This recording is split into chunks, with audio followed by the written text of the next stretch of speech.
Oh no, I'm late by 2 minutes. Ugh. How horrible this could be. Welcome to club. We're live, we're on YouTube, and we're gonna be laughing at the guy.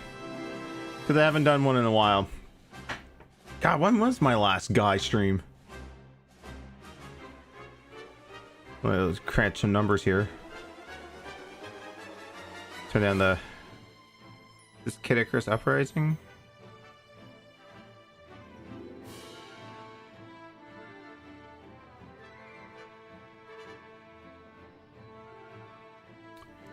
Yeah, we're doing this on the guy's day off. Hey, Donut, what's up? Oh, sorry, the guy's day off. Wait, where's my day off button? Oh God, I gotta do this soundboard over.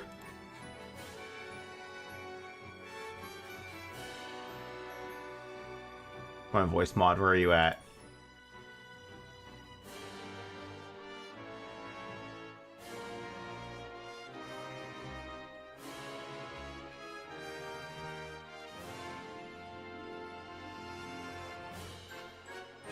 It is the guy's day off. There we go. And we're going to endure. It's something that I've wanted to attempt to endure for a while. It is his videos of his trip to the Screw Attack Gaming Convention, SGC 2013, which I think... Is that the year it was brought back because of Kickstarter?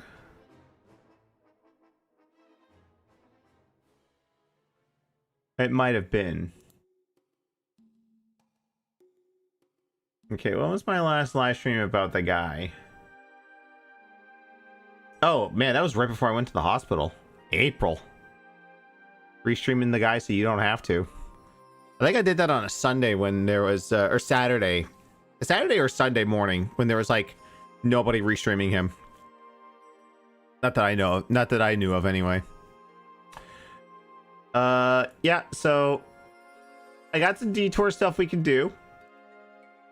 First off, there's 32 videos. Oh my God. But this is back in the day where he would just like upload like 2-minute long videos and be like, oh, that's hard work, I'm done. No substance or quality to it. Yeah, so like right there. So like all of his vlogs, and of course we're gonna go through the majority of this. So like he tours the floor. We've got his Ironman of Gaming placements, which I've been spoiled myself a little bit on this. I have seen a few of these videos. I honestly don't know, like the way that iMog has been described to me by Chad, by Nick, by Tom, and others who have attended. It's like it's a point-based system based on various games and then your placements in them. He's not good at games, so how he made top 8, I will never know, unless like that tournament wasn't competed with by a whole whack of other people. We have his panel, of course, which he splits up into 5 parts. Right now, real quick, I gotta show you the duality of man. This is Darksydephil, supposedly a YouTube professional. Here he has his panel split into 5 parts, 10 to 11 minutes apart. Okay, so 50-minute panel. I have you, Blood Tom the Iron Man, Caden01, and Rucro, aka Tom and Kelly and Shelby, respectively. 112 minutes, all one file. Unfortunately, it does not have the view count that it showed, 511 views. Bill's stuff is around the 8.9k, 15k, 10k, yeah. But still, should all be one part. Doesn't want to do that. Yeah, I gotta change around the YouTube chat as it appears on the screen there. Might play around some stuff here on the fly. First off,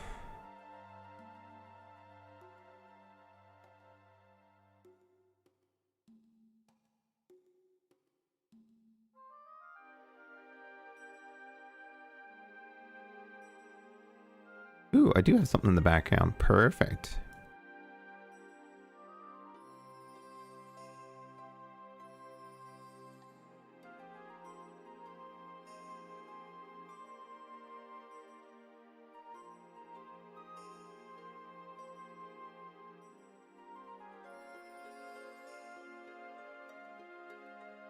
No, I'll try to leave it as best as I can like that.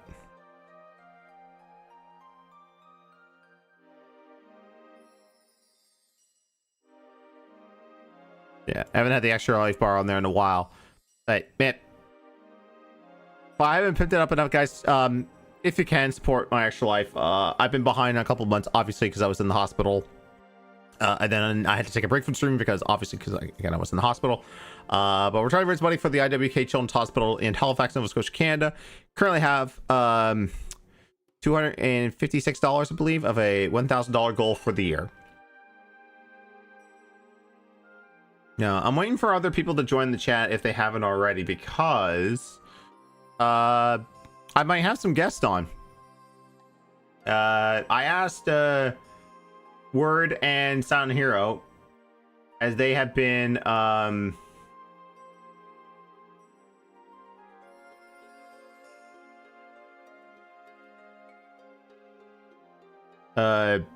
they're at SGC, so it'd be kind of nice if we can get some first-hand knowledge of people that have been there. And that was one of the things I wanted to I sent out to everyone. I was like, hey, if you're an old school G1 and you're at SGC that year, swing by. Let me know your experiences at SGC. If you had a good time, or if it was just,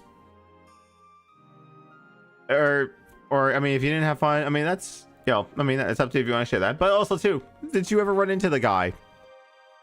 If you saw the guy, did you turn and run? And then once I'm done here, I'm gonna go through my wish list, because hot damn, the Steam Summer Sale just started, and oh my god, I put this on my wish list last night and it went on sale. Perfect. Yeah, so funny thing, guys, Batman Arkham Origins, and I still have it here because I just installed it on my 360. Batman Arkham Origins has has DLC, like a season pass, multiplayer stuff, and 2 DLCs for story-based stuff. You can't access it anymore. Like, they don't allow you to buy it anymore. And since the store's going down next month, this DLC on this is gone. So I wanted to play this, but I don't want to play it incomplete. So now I'm going to get it on Steam. It's like $4. And hopefully the DLC's on sale too. Oh, it is. Holy shit. 75% off, 50% off. Johnny's doing some Johnny doing some shopping when he gets done this stream.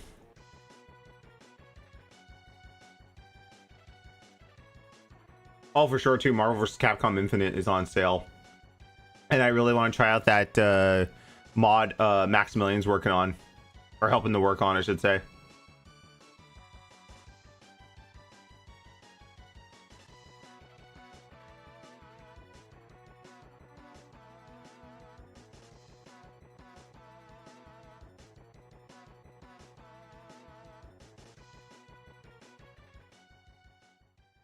Also, making my music. Little plug.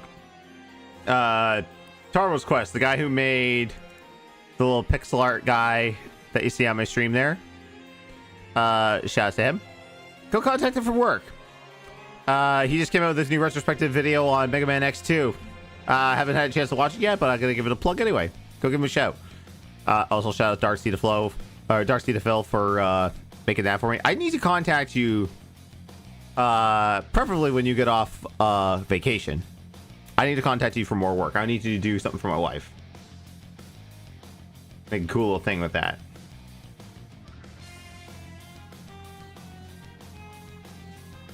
Okay. I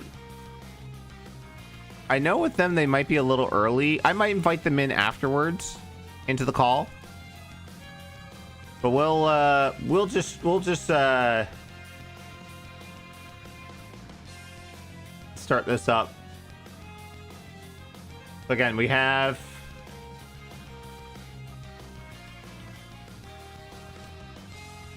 okay, hang on a second. I'm gonna copy.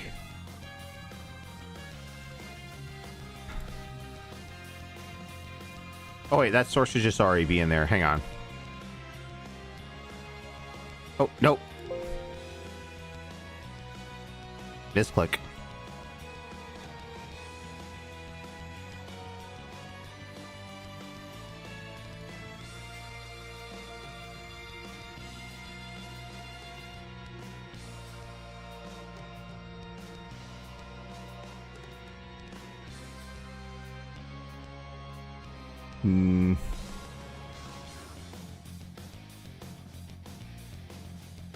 Onto the overlap. Hang on.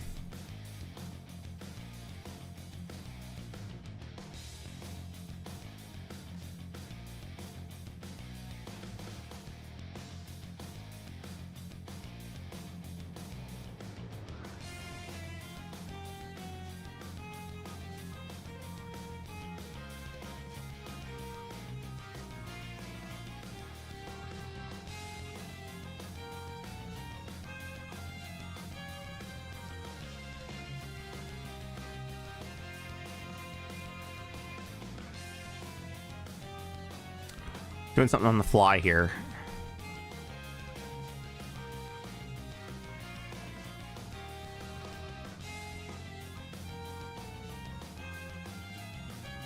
I could probably put a filter on it.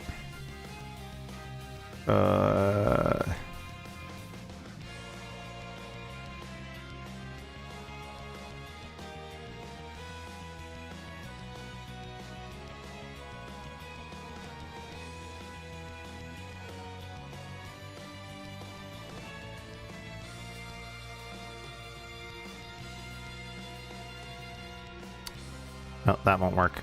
All right.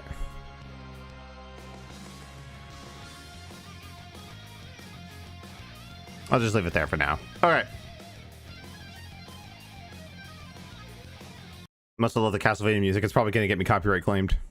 All right. So without further ado, let's get this shit show on the road. So, what does one do at a convention? You might do this at a convention. You might just do a walkthrough of your hotel room, right?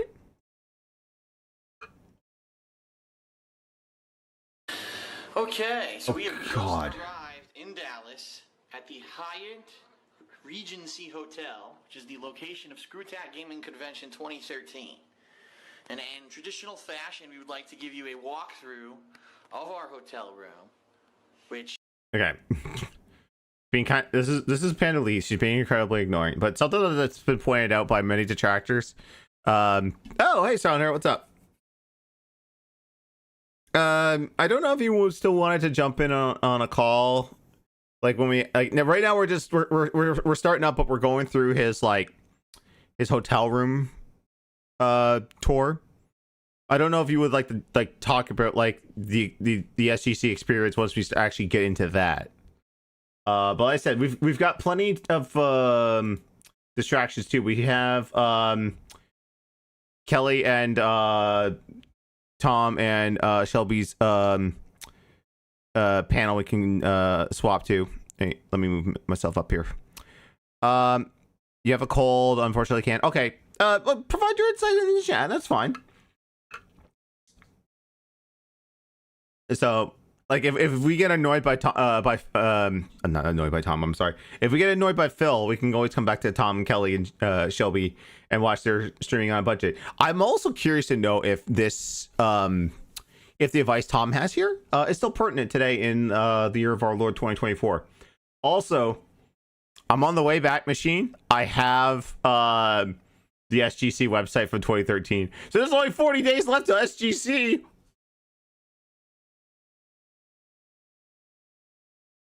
There's not 40 days left. This counter's wrong. Oh, it's because of the date I picked, May 11th, 2013. Yeah, that's the other thing. Like, we can always go through there just to have a look and see there. But all right. In this case, is pretty different from what I think we're used to. Sway. In fact, I'm going to go Sway. on and say it is the best hotel room I think I've ever stayed in. And you're going to Sway. see why. But anyway, just to show you, first of all, here's the front door. First of all. Okay. You guys really important. We gotta know about that first door. Okay. I gotta hang on. I gotta zoom into chat a little bit there. My eyes are still kind of DSP. Who somehow outlived a lot of people. And about that tweet, whenever a prominent content creator gets his hands caught in the cookie jar by doing something really fucked up, everyone always goes to that. He's like, he outlived them all. It's just like, yeah, but you have to understand, like, DSP streams to like 6 people, like 6 genuine fans. Everyone else are LARPers pretending to be his fans until they're ready to, like, you know, get banned for saying something messed up in his chat. And everyone else are detractors and restreamers. Like it's not hard to outlive it, but you're already at the bottom and you refuse to leave. Your typical closet. Standard stuff. You got your safe and everything in your closet. All right. I always found that, like, sorry for pausing so much. I always found Darksydephil is like that guy that really wants to show off his new toys.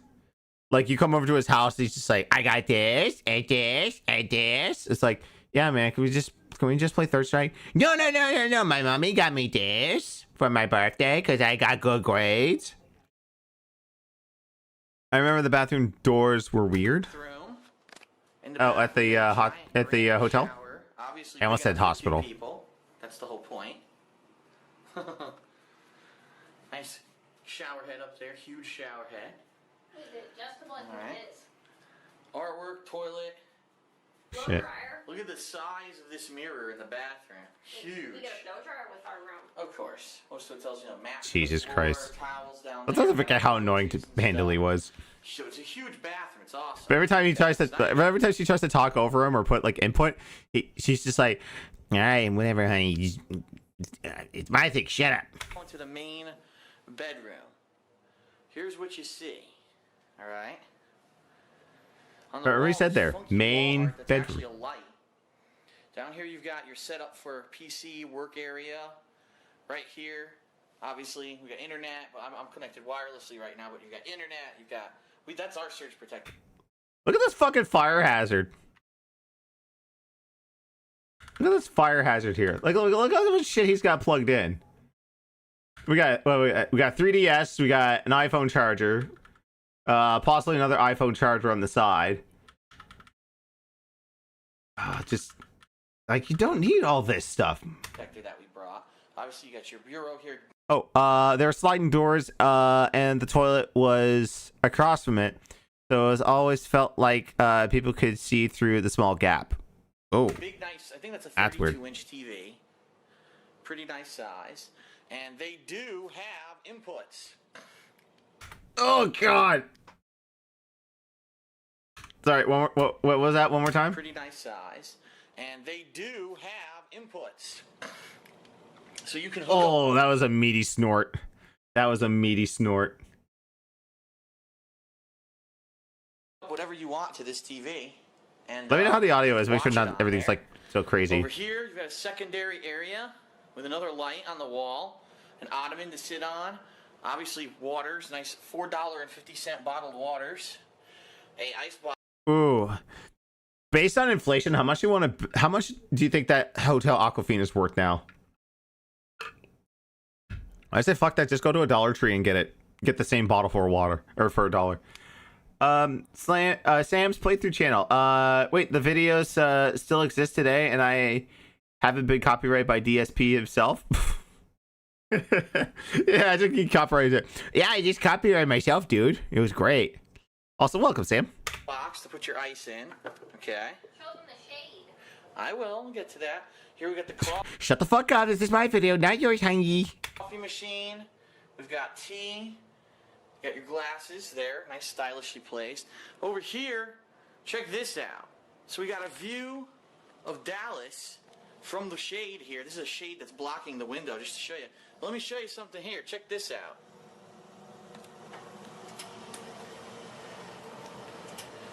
Completely automated blinds and shades.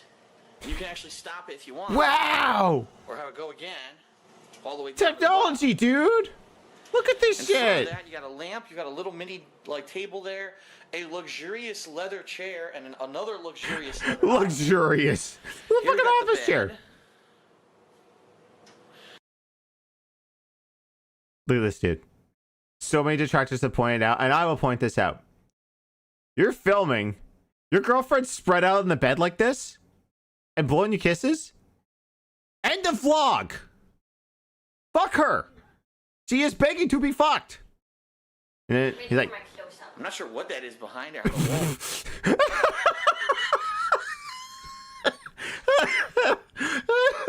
She's like, I'm ready. He's like, I don't know what the fuck this is. Oh, let me film this instead. Jesus Christ. And you wonder why people think he's asexual. That thing you said earlier, a hint? No, it was from the video. Nope. I'm just having fun with you. All right. Yeah. That's Relic Rider, ladies and gentlemen. Has the dude ever been with a woman before? I don't know. Like I said the line when ooh. I just lost my train of thought there for a second. Don't mind me spoiling my husband. See, See, this is how you do it. there you go. I had made the joke during my detractor video where I played the detractor on PC, and it's like, oh yeah, I really touched your boob. You ever touch your boob and it feels like a bag of sand? He is Steve Carell in 40-Year-Old Virgin. Oh, what is that design? Like 8-bit kind of blips and bloops or something. Pixels. Okay. So nice king bed with many pillows. Oh Okay. my. See? Now normally you'd say, okay, that's the room, but guess what? We got the Horizon Suite. All right. So, I'm sorry, Panda. What was that? Horizon Suite. All right.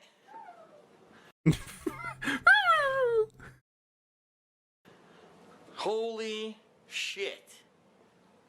Okay.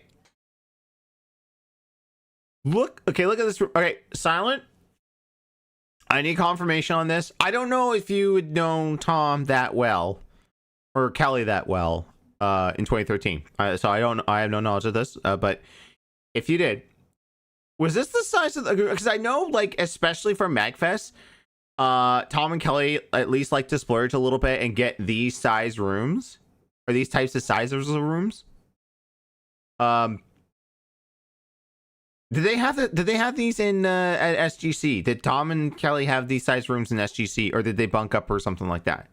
Because to me, this is a Kelly. Like, from my knowledge, from seeing like Twitter and Facebook and all that, this is a Kelly size room. This is something Kelly would like splurge on, and she'd just be like, "This is my room, but I have the huge one. This is where you all come to drink." So, somewhat open door policy, but just like, hey, everyone come in here. She's sprawled out in a suggestive manner. She's asking to be fucked right there. Exactly. Just like, they'll all come to bed. It's like, okay, I gotta show the other part, okay? Now, years ago. I don't know. I didn't know them back then, so I couldn't say for sure, but it was definitely not how big the regular rooms were. Okay. Holy shit. I'm farting right now. There you go. Thanks for that, Phil. So here you got You don't need to hear that. radio with a lamp. You've got a sleeper sofa that can extend to become a bed. Whoa, this thing was like marshmallow. Another light on the wall. Leather, look at this. Leather chair. Two I huge acknowledge her at all. armrests. It's like, hey, sound like Markville. Lovely leather A chair. table here, which is probably where you would ask them to put your room service if you get it.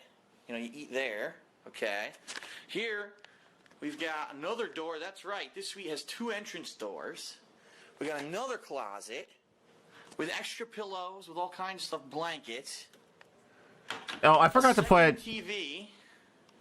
Hey, why do you With need another this? Hook up here for HDMI and all that. So what we're gonna do tonight, as you can see, I forgot to put it on 1.25 speed. I forgot to do the JAD thing. I'm sorry.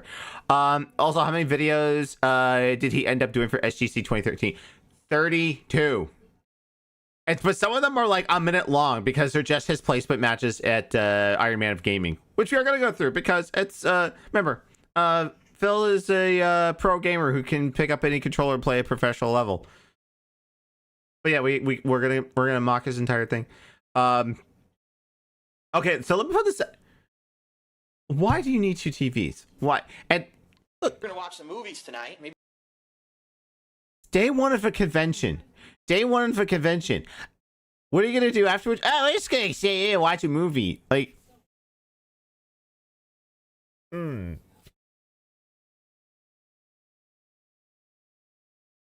Okay. For those who don't know, SGC was a 24-hour convention. Like the room, like the convention stayed open. They had an arcade that ran 24/7. Because Craig really wanted to mimic MagFest. MagFest is a 24-hour convention. Like you can go into the arcades, you could do whatever. So like for us here, like some of our conventions, like in my region, end around probably like 6 p.m. Some end around 8. So there's really not much to do afterwards. Like in the case of like HalCon, we're in downtown Halifax. There's plenty for you to do. But I mean, I'll understand if it's like late night, you're tired, you're not going to go out to a bar, or you're not going to go to the soirees that they have and socialize all that.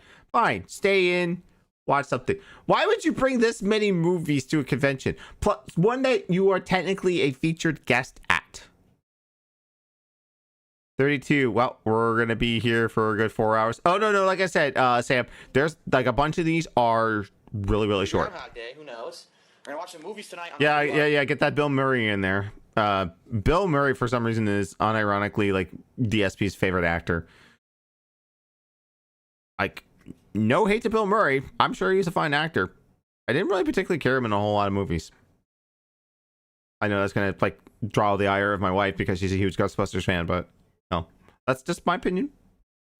Not Bill Murray fan. We plug into the laptop on this TV, and we're gonna be lounging, probably on this crazy chair. Again, look at her posing, and you're just like, I'm gonna just consider it. Which has probably the best view of Dallas I've ever seen. Look at this. Ugh. What was that, Phil? Which has probably the best view of Dallas I've ever seen. Look at this. Jesus. We all know Bill's best role was in Space Jam. Jesus Christ, man. Yeah. Look at this. What the hell? What did I get myself into? Look at this view. It's nuts. So you get the city of Dallas right here around us. Okay, there's a beautiful bridge in the background, suspension bridge. It's nuts. So, a table here. Now, I'm sure there have been many times when you were in a hotel room and you were taking a steamy dump and someone else also wanted to use the bathroom and you said, sorry, I just took a steamy dump. You're just going to have to wait. Sky humor. Gotta love it. Okay, sorry about that. My battery died in the camera right in the middle of me recording, so I popped in another one. But anyway, you might say... And he doesn't edit it. Look. Hotel room walkthrough part 2. 4 minutes. You know what most people do? Is these how your fucking laptop right there? I don't care if it's in Windows Movie Maker. You slap these parts together and you make one video. There's a content creator local to me who's currently in Japan. Shout outs to Saturday Morning Gamer. I loved your latest video about how Walmart is getting out of the video game stuff and a lot of stuff's dirt cheap, which, you motherfucker, you're making me want to buy one of those hoary left Joy-Cons that have the D-pad on there. Even though I don't play, it's wanting me to play my Switch more in handheld mode because of that. But my God, like, he's a workhorse too. Brought his laptop, he edited that video whilst in Japan, uploaded it. It's up on his channel now, and he's still in Japan, killing it. Getting good deals on used games and Japan only games. He doesn't edit that shit out. Of course not. It's too hard, dude. Too much work, Groog. Yourself I just took a steamy dump in the bathroom. I can't, you're gonna have to wait unless you want to pinch your nose while you use it. A lot of the time, someone's in the shower and you have to use the bathroom all of a sudden. What are you gonna do? You get this in the sink? You know what I mean? Well, it's not a problem here at the Horizon Suites at the Hyatt Regency because there's another bathroom. With 3 different lights. Holy shit! Look at this. Separate toilet, another, toiletry set there. Ooh, toiletry Another set. separate shower. It is smaller than the other one, but it's still a very nice granite shower with the same shower head. Another sink, a big mirror. Look at this. You have a separate light just for the shower. Right. So how crazy is this hotel that in the suites, now we've been in suites before, I mean, you've seen us do walkthroughs. In a suite that's pretty much the same price as what we've paid for at other hotels, you get 2 fucking rooms. And they're huge. I can't, like, why would you get this big of a room? The only, I know the answer. It's just the flex. It's just the flex and go like, well, look, I'm a big YouTuber. I can afford this. It's like, this to me, I would only get this room if I was doing like a Kelly or a Tom at MagFest and just be like, okay, I got the suite. I got this huge stuff. This is the party room. We've only done, my wife and I have only done this once, and it was kind of like an anniversary gift for us, because we're like, you know what, the room was like, I don't know, $40 more, and I was like, it's got a jet tub. It was like, at the end of the first day of the convention we were at, it's like, I want to go into that tub, I want to turn the jets on and just chill out. And we did, but it was like a full-size thing, and we didn't know anyone there, so it wasn't just like the party room. And plus, we didn't really want it to be the party room. But I tell you, if we had that stuff, this would be the party room. Like, that table would just be like lined up with booze. A huge suite is perfect if you're staying with like 4 people or more. You're like, yeah. Most major hotels have state-of-the-art stuff like that these days in their big rooms anyways. I know, like, he's like bragging about like, the inputs, we have inputs. The TVs nowadays have inputs, like, I'll bring my Switch and plug it in. 2 huge, if we're like really bored. 2 huge fucking rooms. 2 safes. And what I was actually told by the front desk is that a lot of the times, if they're like a high capacity at the hotel, they'll split the rooms. So this would be one room, and then they would just lock that door in between. And so this would be considered one room with the sleeper bed, and the other room would be considered another room. In fact, extra pillows. Yeah, I told you. And Shut the fuck up, I told you. basically, both of these doors are 2 completely different rooms. And peephole. People. You can actually see through it. Look at that. That's awesome. So this is a pretty crazy ass room. This is definitely the best hotel room I've ever stayed in. Now, of course, now we have to see, how are the amenities? How are the towels? How does everything work? But how nuts is this? I mean, what a view of Dallas. It's gorgeous. All right, so that's it for our hotel room walkthrough. Hope that you enjoyed it. It is insane in here. Now, John is in his own hotel room. John has his own room. And originally... Whoa! You couldn't even share with your best friend. You couldn't even share the same hotel room with your best friend. This is the thing I was asked. It's like, I don't know, because like this is before he moved out to Connecticut and fucked over John and Howard and the Project 7 guys. So you mean to tell me you spent all this money on this hotel and you can't even bring your best friend in? Are you fucking kidding me? Like, I know you would, like, you and Leanne would have the bed, whatever, but like, I'm pretty sure John would be nice enough to sleep. Come on, man. Like, this room's big enough for like 4 or 5 people. Or maybe John was getting sick of Phil's shit at this time. It was just like, no, it's okay. I'll just take my own room. Oh my God. Now, when I booked the room, I booked it with 2 double beds because I knew OJ wanted to come, but I didn't know that OJ's girlfriend was going to come. So now OJ and his girlfriend Carol Ann have their own room, so John has a room to himself with 2 double beds. So I told him he could choose what bed he wants to sleep on each day. Pretty funny. So you can switch every few hours. So John has his own room, and OJ and Carol Ann are going to have their own room. I don't know if they're going to do walkthroughs of their rooms or not, but I just wanted to show you how insane this room is. No, they're not that narcissistic. They're just, John's not going to be like, all right, this is my room. Like, he's not going to do that. I don't think so. I don't know if John Rambo to do stuff like that. Hotel room by far I've ever stayed in, again, for about the same price that I spent on suites at other hotels. So pretty nuts. Already loving this. This is going to be a great trip. Damn, I already missed the joke because my stream deck wasn't up, but it's just like, hey, OJ's girlfriend wanted to So his girlfriend. Big upside big. I stole that gimmick from you. I'm getting a positive feeling about it.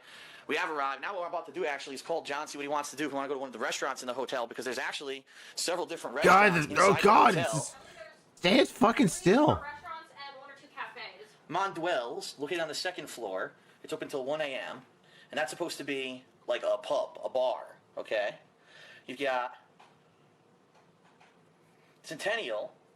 Hey guys, let me know how the audio is. And oh wow, there's a lot of people coming online on. So how nuts is this place? They've got 3 real restaurants plus room service. That is crazy.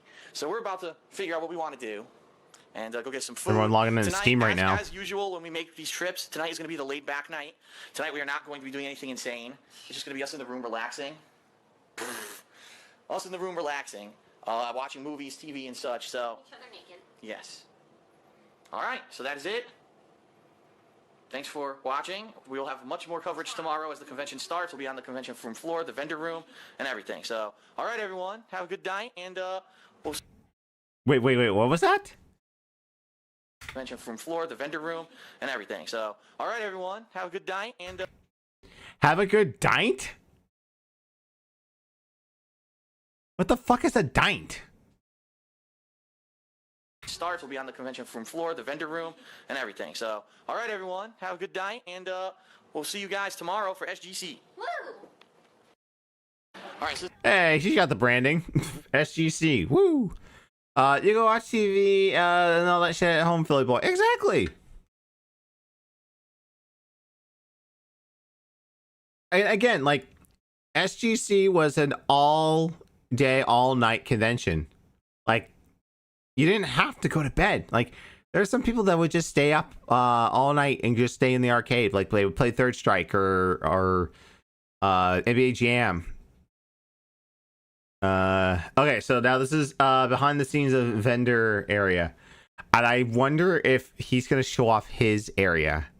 So let's go on a little field trip onto the SGC website. So it's on the Wayback Machine because sgconvention.com does not exist anymore. So and remember, this always stood for Screw Attack Gaming Convention, just like RTX was always Rooster Teeth Expo.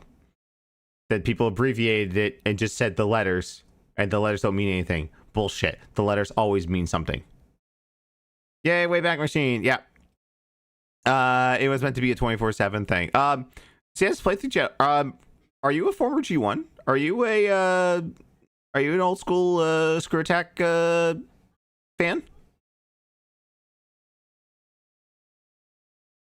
That also happens to know the deep lore of DSP? Please let me know. Okay, so this was back on May 11th. So we're going over all the stuff here. Let me zoom in a little bit so we can read this. Everyone can read this. So yeah, event news. Yeah, they just Craig putting up who's going to be there. Obviously, Screw Attack. I'm trying to remember all these guys. Game Chops. Believe was GJ Cutman's company. Freaks and Geeks Gaming, which I think was somewhat local in Game Over Video Games. Hey Ash, what you playing? Yeah, so I think Game Over Video Games and Freaks and Geeks are someone local in Dallas. Game Chasers, Retro TV, Parental Floss. Oh, there he is. There's Philly boy, Darksydephil, on the vendor floor. So, oh yeah, make it 64. The 501st. But yeah, he was a featured guest, but funny enough, I don't see his photo on here. I guess he wasn't that big. But we do have Adam Sessler, who was at that time with Revision 3.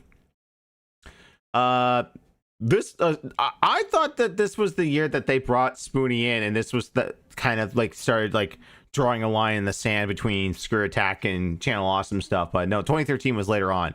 This was at the point where they brought on Spoonie, and it was just like, and you want to riff on old stuff? Yeah. Like his panel in 2013 was terrible. Unfortunately, I'm sorry, Noah. Your 091 was good because you debuted your Ultima retrospective, but this was just terrible. Starting around 2013, been aware of Darksydephil since 2008. Ooh. Wow, you were like old school. Like this is like before Blip TV.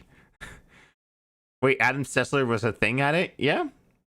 Of course, you're gonna have Bimmy, Jim Sterling, former members of Iguana Entertainment. That was a fun. I watched that panel. That was a fun panel, getting to listen and reminisce about Turok and all that stuff, and NBA Jam, I think too. Yeah, yeah. They had Ashley and Anthony Birch of Hey Ash, What You Playing when Hey Ash, which was pretty big. Now, I don't know what Anthony's doing these days, but I know Ashley has like got he's got prominent voice acting roles, especially as Aloy in Horizon. Elisa Foyle, she's apparently doing stuff. This is when she was with Kotaku and the Game Station. Remember Game Station? Jesus. And then they became Polaris, and then they just like kind of shot themselves in the foot. Hey, there's Nathan. Now, correct me if I'm wrong, Silent. Was this the year that Nathan broke his ankle? Like he jumped off the big awning and broke his ankle? Wasn't Anthony working in Gearbox? I think so. This might have been around Borderlands 2 time. Mega 64, Floss also included. ScrewAttack.com, obviously. DJ Cutman, Bob Chin. Oh god, Movie Blop was there. Ugh, I feel sorry for them. Game Theory, the liar. Yeah, I couldn't. Sorry, I'm trying to make it a joke. Police just a liar, held money for charity. Black Nerd Comedy, Retro TV, Pro Jared, Game Chasers, Mike Potato. More to be announced. But where's Phil? Where's Phil? Oh, I can't click on that. But how's this for a guest list? So this was posted on March 16th. It gives the full list of guests there. All the way down at the bottom. Phil Burnell, Darksydephil.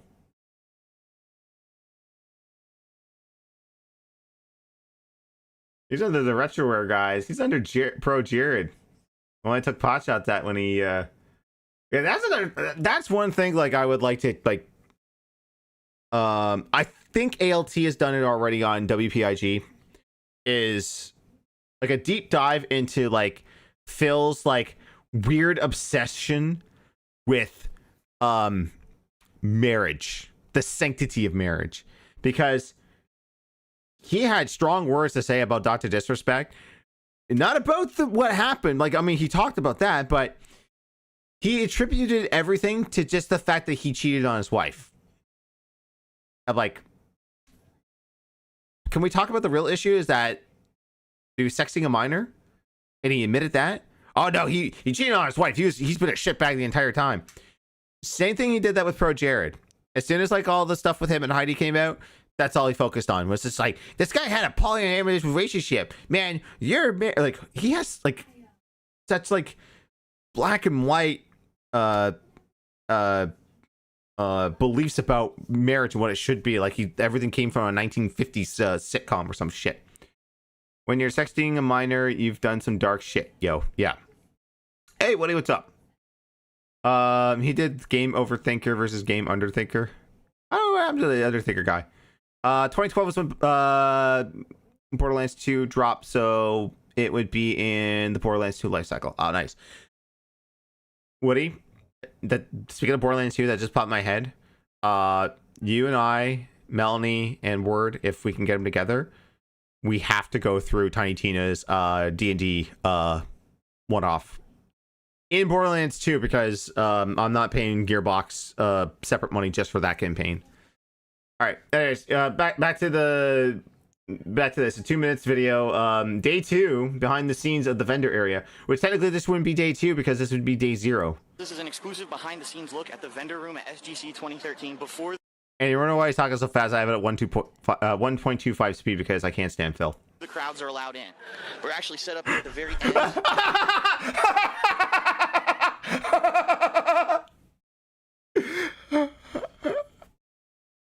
I present to you the Darksydephil table. That's his booth. That's his booth. A piece of paper. Hang on, let me get a better shot of this. With not much, because we're not selling anything. We're just here to hang out with fans, get autographs. I've actually got my his laptop, which is running his DSP gaming videos. these holders, these business card holders, they're not his. He stole these from the hotel. And yes, he probably isn't going to videotape this, but these business cards have his home address on it.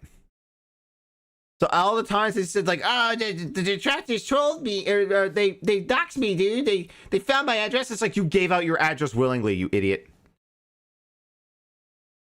Fun fact: the Sanji Kojima fucking roasted his SGC 2013 shit. Oh, we're gonna do the same thing. Like, his panel's coming up. Last of Us playthrough playing here on my laptop. Right next to us is Athena's Wink. OJ manning the booth. Yo. So I'm gonna. Oh, so that's his friend that showed up. Look at his friend's booth. You got like gamer plushie hats and all that. There's the if there's strings on that, I wonder if that's the Pikachu hat that he wears on stream if you give him $100 and he votes for it. Which hat is streaming best? His friend's book looks 100 times better. It's like, yeah, because he's got proper stuff. OJ manning the booth. Yo. So I'm gonna do a formal walkthrough later when all the people are in here, but I just wanted to give you an idea of what it looks like. Oh, did you beat someone in Injustice? Yeah, on the joystick for the first one. On the cabinet. There's an Injustice cabinet behind us, UCC. I believe it's a local kind of like tournament scene. I and they never brought played cabinets. on a cabinet before. It was so cool and I won, but I feel bad because I won against a 10-year-old. I'm gonna go get a shot of the crowd. This is gonna be good. He's like, not touching that one. All right. Oh, I figured out where to keep my card. Yeah? Close to my heart. Mm-hmm. In my bra. No comment? No comment? Phil, your girlfriend is kind of giving you the hint. This is like, I am putting stuff in my bra for you to go after. Do you want to get to 10-year-old? That's fucking sad. Oh, look at that shit going. That's the thing. Like, you don't intentionally, like, if you're at a convention and a kid pops up and wants to play, you don't go up, you don't beat the kid, and take his lunch money or whatever. No, you touch it. You know what we do? And my wife and I are at conventions and I'm just playing a fighting game. If some kid hops up and wants to play, tell that to Tom. What? Okay, you've got a story, Silent. I need to hear about this. But okay, the last time this happened, we were playing.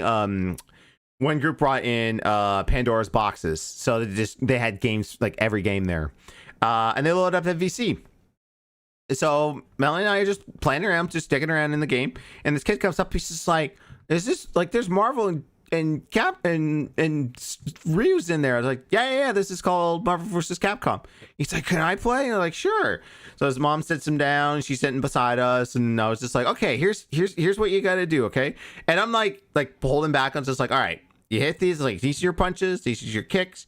You do this to tag, you do this to bring out this other guy. Like right now you've got Jubilee. You hit that, boom, Jubilee comes out, right?" And then he just like I went super easy on it because, you got to build some confidence up in the kid. It's like he's pulling off stuff and then like he starts working in the combos because I think we put it on easy instead of manual. And he's having the time of his life. And then Melanie and I had to leave. I said, "All right, we got to leave." And he's like, "Mom, come play. I want to show you this." And it warmed our heart that like, we're able to teach, the younger generation retro games and also like, fighting games. That was good. Tom beat a kid at SGC Street Fighter 3 and yelled bacon in his face. Oh my God. I'd ask how drunk he is, but I remember Tom doesn't drink. Nah, I'm not gonna bite on John.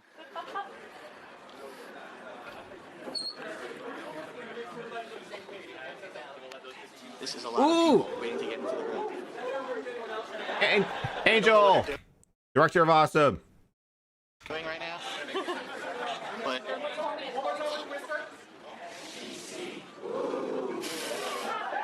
That was them coming up with their handshake. the whisper crowd, nice. Well, they're in the hotel, stupid. They're not allowed to be loud. But Angel's trying to get them ready to be like, "Yes, we have this thing. We're gonna go SGC with a W and go woo." I don't know who created that. I wonder what Angel's up to these days, yo. The whisper call. Yeah, me too. Angel was always a good guy. People will be attacking every booth. I already ran into a few fans outside. They're waiting to come in and say hello. I ain't running into any fans. I was like, yeah, that's because no one really likes you, Panda. I'm sorry. So we're excited. Very good. SGC 2013. Let's get it started. By the way, I did actually register for the Ironman of Gaming. This is my wristband for it. I have to go play it at some point today when I get some downtime. All right, oh, nice. Yes, you are. So, I'm guessing the story behind the booth and why it looks so shit. I think Phil just assumed that Craig was going to make those banners for him. Like, it's just like, it's like, oh, the guests have their own things. It's like, no, most guests have their own stuff when they show up. But that's also something that's got to be communicated with the event goer. It's just be like, oh, am I going to have this? Am I going to have this and this and this and this and this? Like, when we went to 2021, and they had to keep it all local because COVID was still a thing. They couldn't get big stuff there. I was invited, like I made suggestions. It's like, oh, we could do this and this and this. And they invited me in to do the game show. And I'm like, okay, what is provided to me? They're like, okay, you've got the stage, you got the big projectors on there. HDMI will go to you. We can give you a monitor if you need one. If you can provide your own one, that would be better. Luckily for me, I got that. I got everything working there. So, you know, there was just communication. I said, okay, I got to bring the wheel. As long as you guys got the mics and the HDMI to go to that, we can do tests before then. Perfect. I don't need anything else. And it worked out. Phil's really that dumb? Yeah. I think the story goes that he just assumed that they would have like the big banners to advertise them. I don't know if they had silent. Maybe you can do this because did they have like big banners made for any guests? Like, did they have one for James? Did they have one for Lisa Foyles? Did they have one for Iguana? I don't think so. I think everything was just like, you know, on the rear projector for the panel rooms. I'm just assuming, but okay, he's going through the vendor walkthrough. In SGC 2013, I'm going to do a quick walk around to show everyone what they got here. And Level Up Studios, you're probably familiar with if you follow my videos because they've been at several conventions that I've actually been to. In fact, I own a lot of these shirts, including that Mega Man shirt.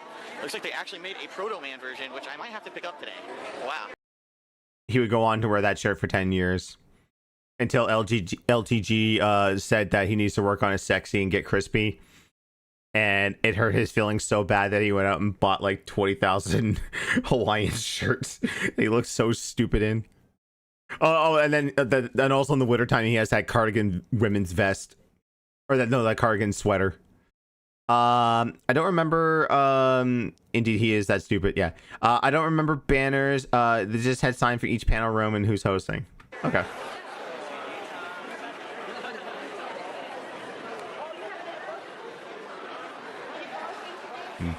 Let's see if we can spot any G1s we know. Very cool stuff. Action figures. Lots of game vendors is what I've noticed. Unlike a lot of the other conventions that I went to, these guys are heavy on game vendors. Look at that, Neo Geo, Dreamcast, portable stuff, all classic games. I'm definitely going to have to go do a good walk around here later and see if I can get any good acquisitions, because this is looking pretty sweet right now. I'm not going to be honest, this is probably the coolest He's not going to buy anything. I've been to. Look at that, Sonic. Pins. All kinds of stuff. These guys never showed up. That's nice. Buy a table, don't show up. Makes sense. You never know. They might have a family emergency, Phil. Yeah, someone in the family might have died and they had to cancel at the last minute. You don't know that. Show some respect, you fucking turd. SGC had a ton of good vendors. Yeah. I will say, though, that with the way that retro price is going right now, I see very, very few game vendors. We found one at East Coast Comic Expo.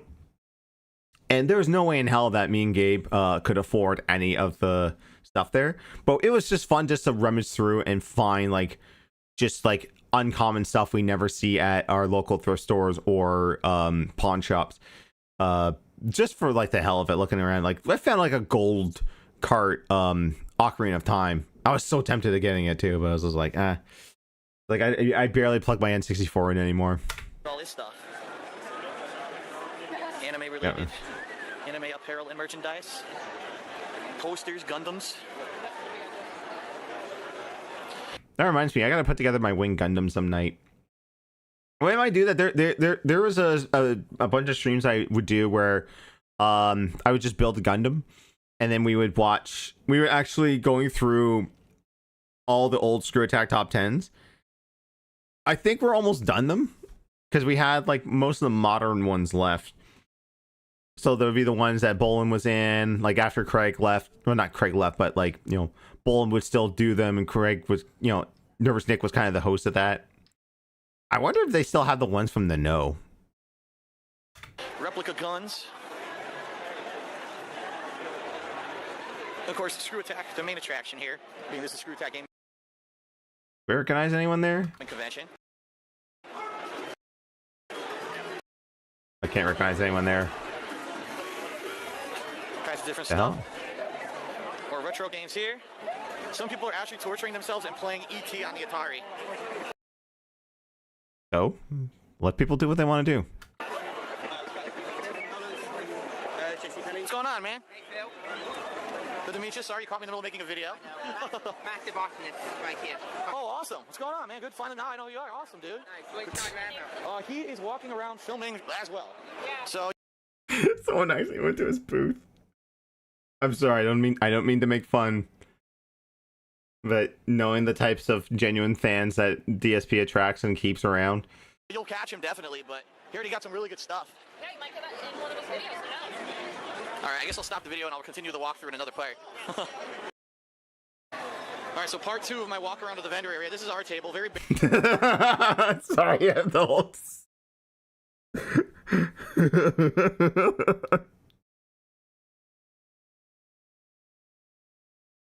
It's fucking embarrassing. Like, is this with a Sharpie?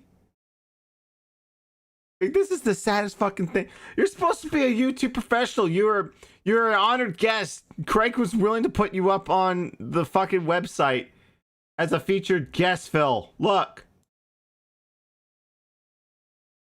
And by the way, all that bullshit right before the interview is like, I invited Darksydephil onto Side Scrollers.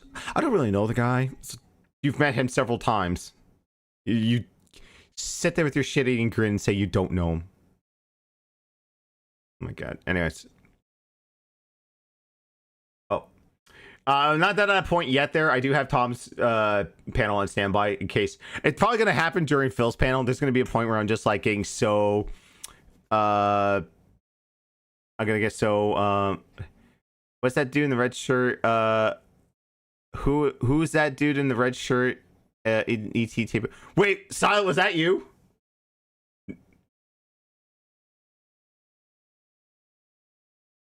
Yeah, you're gonna make me go back and look. Stop the video. Definitely. Where is as it? well. Nice. Massive. What's going on?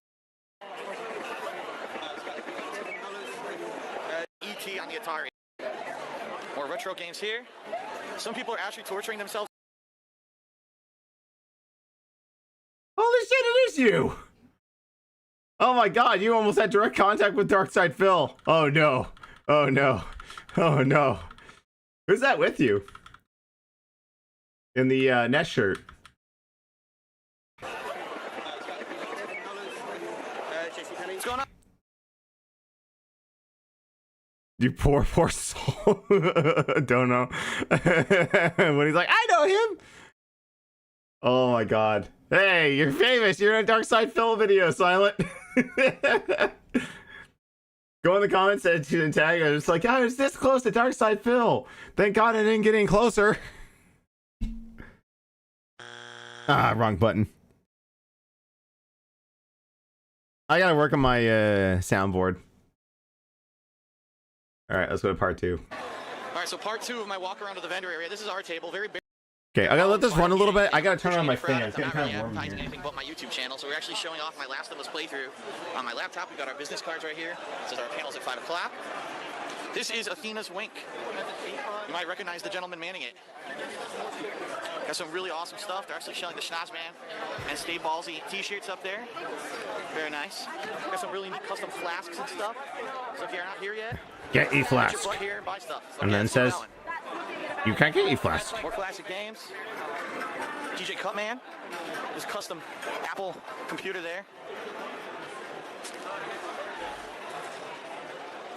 Hey Ash, what you playing? Didn't show up yet. Probably gonna be here tomorrow. Especially at the panels tomorrow. All cool stuff. Whoa, Phil, go back. Yeah. Probably gonna be here tomorrow. Look at all those X-Men figures. You're not gonna go buy Wolverine? The one that mommy and daddy didn't buy you when you were 14? Oh, by the way. I don't think I showed it off yet.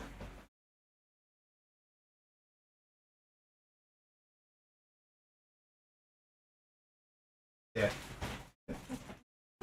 I totally bought them for the meme. Oh wait, those are my minifigs. Yeah. Cause I was gonna do it in a. Hey, guess what? I found our umbrella.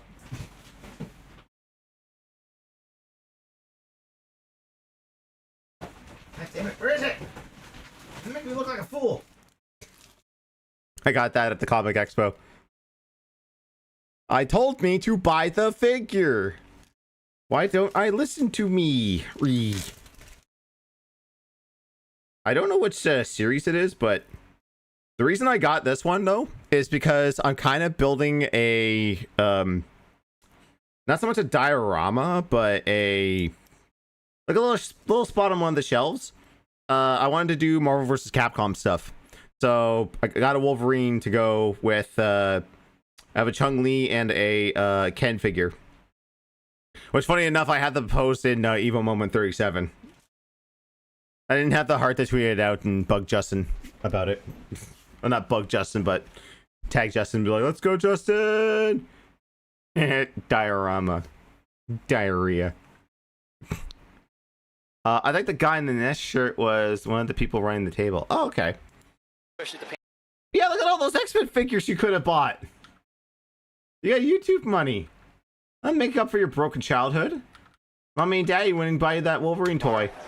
All cool stuff. What's going on? Oh, look at all those flashback cartridges. I've seen some games that I'm probably gonna pick up before I leave. No lie. Oh. I saw an in-box copy of Final Fantasy 2. My heart just went. That was probably worth $40 back in the day. If someone has a copy of Chrono Trigger, I might have to go for it. Wait, if you own a copy of Chrono Trigger, why did you cry and whine to get a mini PC so you could play Chrono Trigger on Steam? Oh my god, at the game table my heart just sank. Oh, what did you see? Awesome, look at that. Bead art, hats, shirts, awesome shirts. Funimation show. Got some gaming related stuff over here, all kinds of tabletop gaming. It's tabletop gaming vendor here, awesome. I've never video that stuff. Inu Creations didn't show up. It's a box copy of Link to the Past. Here, I'm sorry for pausing so much there, but I have to just to talk. You think you're on camera again? Oh, do you want me to go back and see, or do you want me to just keep going? Sam, one of the saddest things I can do is either bring up like a complete like season or watch the DVDs I have of Game Chasers and watch all those old B-roll footage of like box Super Nintendo games or just Super Nintendo games in general.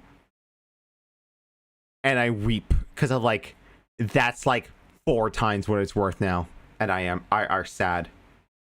All right, it was a few seconds back. All kinds of tabletop gaming. It's tabletop gaming vendor here. Awesome. It's the hunt for Silent Hero. Where is he? Inu Creations didn't show up. Don't know if they're gonna be here later. Not you there, huh? We've got Texas Bar Fights, UCC. They are here. They're playing Injustice on a head-to-head cabinet. Having lots of fun. Behind them, we've got other. Why don't you sit down and show them how it's done? Can't blame yourself. You can't play him online leg there, can you? You're playing locally. Street Fighter 4 action. Oh, I forgot that Arcade Edition is one of the games for iMog. I cannot wait. If he loses any matches, I cannot wait to hear the excuses live in person. Mr. FGC. Oh, it was where the Max Payne painting was? Okay.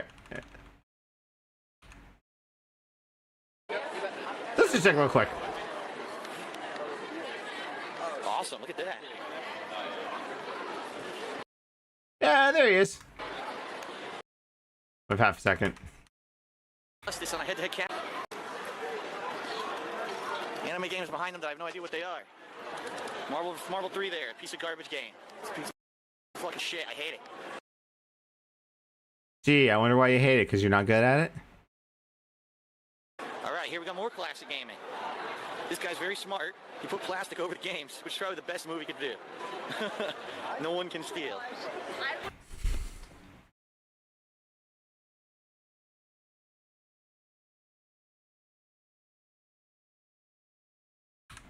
Plastic over the games, which is probably the best move he could do. No one can steal.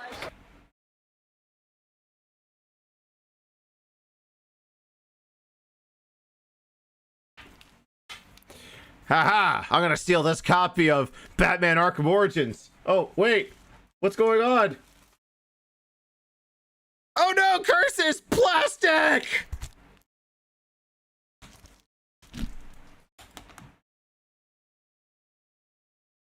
I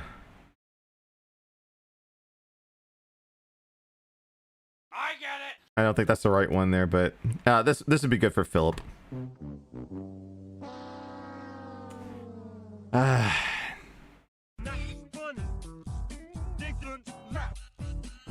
Where's the dumbass alert button? I need something to be a dumb. Some keychains, But dumbass is on.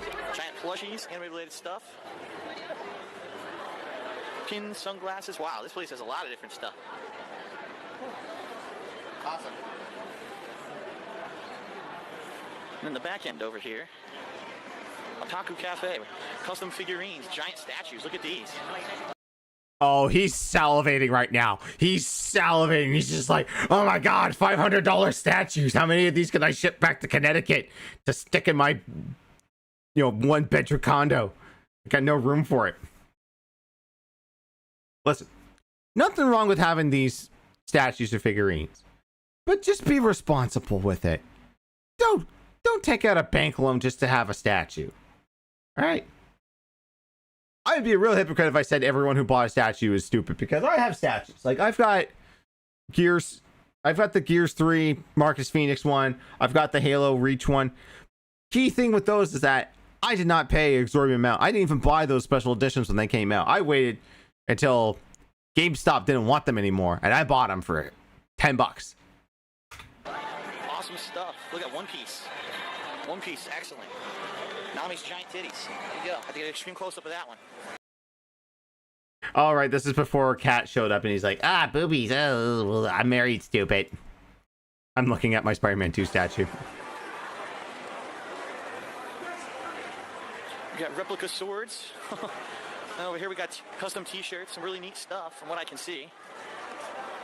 The Walking Dead, Christopher Walken Dead. Zombies, old-fashioned brain eaters, there you go. Look at this stuff. Very awesome vendor room, lots of stuff going on. Artists on display. Wow. So far I met several fans, actually a few dozen I want to say. Having a lot of fun with that. And Only one caught on camera, I'm and gonna go through the Ironman of Gaming, which I entered. I have to go down there. It is starting to die down in here, so I might head over there soon. All right. Okay. Okay. So this is Indie Game Heaven, the indie game area of SGC 2013. All independent game developers showcasing their newest product. Do a quick walkthrough here. And I don't care about anyone because they're not AAA, See what they stupid. have to offer.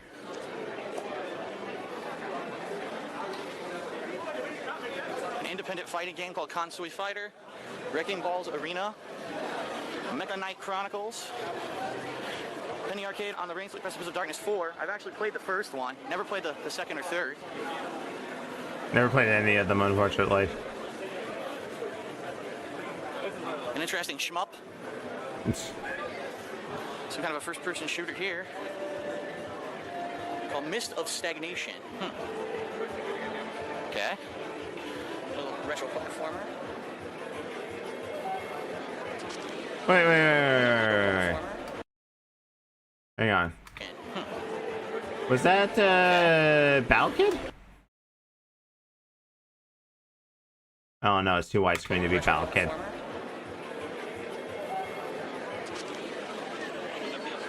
I thought that might have been silent again. Independent Angry Video Game, Nerd Video Game. Cool. A couple people playing it right now. Very Oh yeah, that early build of AVGN. I still had that on Steam. You're looking for you? nice. A lot of platformers. I know. Well, if you see yourself, don't point out. Platformers. Everyone I'm looking at is a platformer, actually. What's the big deal, Phil? Platformers are easy to make for independent people. Interesting. All right, so now we're heading Well, over that to was the it for that. console gaming area here at SGC Can't make 2016. one long ass video. You just gotta make Games being played 2-minute every videos. two. This is the thing. Like Phil thinks he's still stuck in 2008, where you have to pump up many videos as possible. Platformers are a good base for indie titles. I agree. I don't think I ever went into the indie room. Oh, really? On Super I wasn't NES. there, so I'll be super. It'd be super weird. Different smashes, puzzle games, racing games on the Dreamcast. Check that out. Role-playing games. Mortal Kombat 1 on Genesis. The version actually had blood instead of sweat. Guilty Gear. Or, I don't know, it could be Blast Blue. Some kind of a 3 BlazBlue? Isn't it pronounced BlazBlue? Or am I mispronouncing it? Nah, Phil's the one that's the idiot. 3D fighter over here. Over here, I believe these are some tournaments going on. Ultimate Marvel 3. Some Tekken Tag Tournament. Scott Pilgrim right there. We got Injustice going on here. Tag Tournament 2. People playing on giant projector screens. We've got Smash. I take it back. That's not Smash. That's actually PlayStation All-Stars. We go, idiot. That is Smash right there. That's more Smash. And over here we got people playing some music games. DJ Hero. Oh, there. That just reminded me. There's someone on Facebook Marketplace that has a DJ Hero controller for Xbox. He wants something. He wants it like really cheap. I might get it off him because I had DJ Hero 1 and 2, but I don't have the DJ controller, and I refuse to play that game with a regular controller. Nah, Phil's dumb. Okay, it's the way I said it. Perfect. Someone's playing the horrendous game Zombie U, probably for the first time since someone bought the Wii U anyway. DS positive here, everyone. No, I bought the Wii U. It's like, okay, yeah, it didn't sell well, but hey, I didn't mind Zombie U. I thought it was unique for the like. I tried playing just as a zombie on the Xbox One, couldn't play it. You know, They might actually still think it's good, even though it's not. that's your opinion, dipshit. We got some Halo over here. More than likely, we're gonna have a tournament in this eventually during the course of the event. There's an interesting premise on you. Yeah. Got some Gears action going on. And over here we've got the actual arcade area.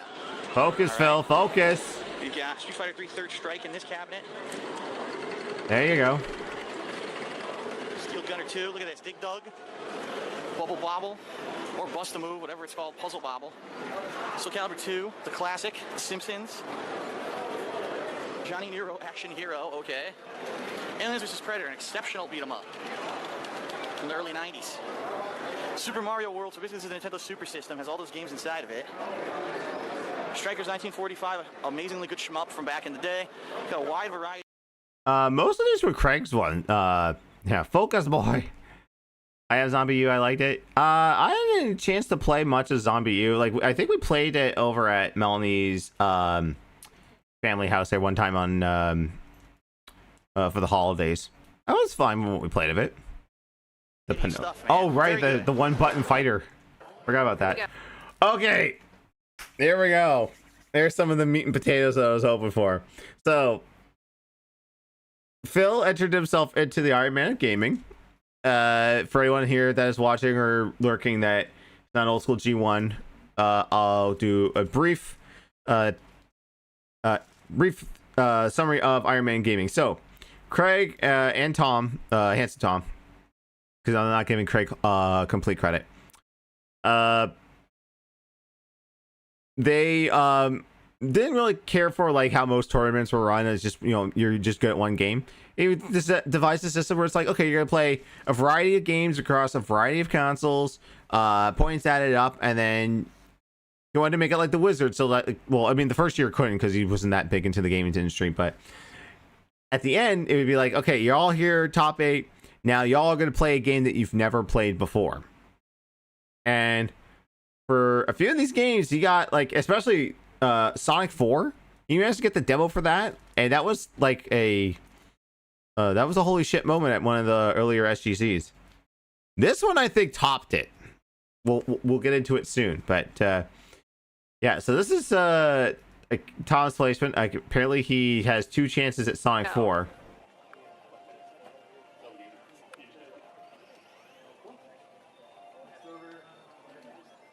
So I don't know what the premise is on this, if it's just to finish the level the fastest, or... And to Phil's credit, he did practice. He did practice. He had streams with John Rambo when he practiced.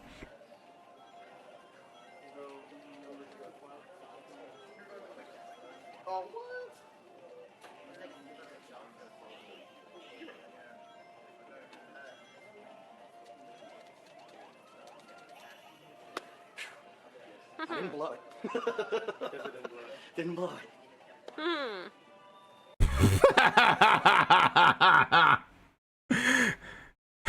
I didn't blow it. Bentley.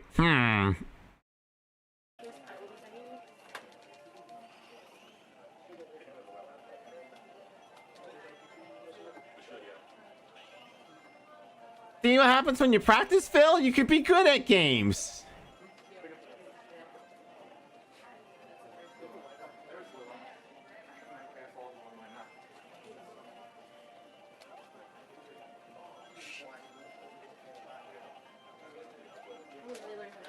Fucked up on that one. Oh, you missed the thing. A 39, not bad, and actually read the instructions on the tutorials. Yeah, instead of writing them and going, huh? What am I doing? All my practicing, I never missed the jump that I just missed. It's crazy. It's the first time I've ever missed that jump. Oh wait, he's taking responsibility for his fuck ups. He's not blaming the game. All right. I blew that one. Over 49? Wait, it was horrible, dude. I missed the jump. Like over a minute? Yes. No, he's got 2 more games. Okay, so now he's playing Mario Kart. This one was worse. Yeah. But like, holy crap, like, listen, if you practice and you learn from your mistakes, then you can be good. You can't automatically be good. Man, he was so... Let me pause for a sec. He was so pissy last night at fucking Street Fighter 6 because he finally like got out of casual matches and decided he wanted to rank up on M. Bison. He got 3-star diamond and was pissed because he didn't have 5-star diamond. He basically wanted to get master right away so that he could never play Bison ranked again. Probably never play Bison again because he doesn't like his core 5 low tier characters. But like, he was so pissy, and all due to the fact that Justin and Max both got Bison to master in like one stream. I think it took Justin 2 hours to get the master, and Max maybe like 3 hours. But him, like, in a 2-hour sesh, just fucking crybaby. It was pathetic. Wait, he expected to just get handed top rank of the game? Of course. Of course. And all because he's Darksydephil.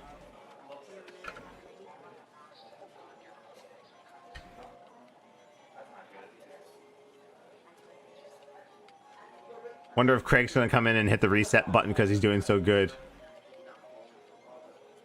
God forbid you beat Stuttering Craig in a game of Mario Kart.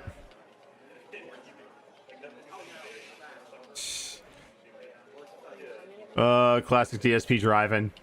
Oh, there's an object right in front of me. I'm gonna just go drive right into it, dude.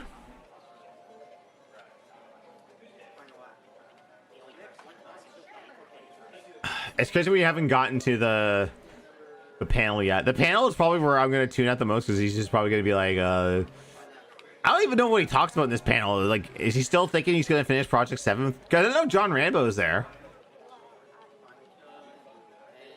Have to wait and see. God, I can hear like the sounds of Tetris in the background drowning out Mario Kart. Well, good job recording, Panda. Oh, you went to dead stop? What the fuck, dude?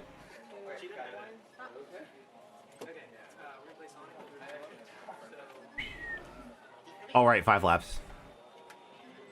He doesn't even know basic audio balancing, God. Well, to be fair, Sam, like this is just recorded on a DSLR. And I don't know if it's Phil's DSLR or if it's Panda Lee's DSLR. They both brought the cameras to SGC. Not wasn't bad. I've done way worse. How many? 2 minutes, 16 seconds. It's not bad. Not bad. Okay, now this is the one that like It's so good, man. All right. Let me know when you're ready. this apparently this one like angered Snood when he watched it because he's just like, now I want some hands in chat club. I just need to know the way that Phil plays when you watch him play. Tell me that you don't also play like this. Meantime here, give me a hot second. Yeah,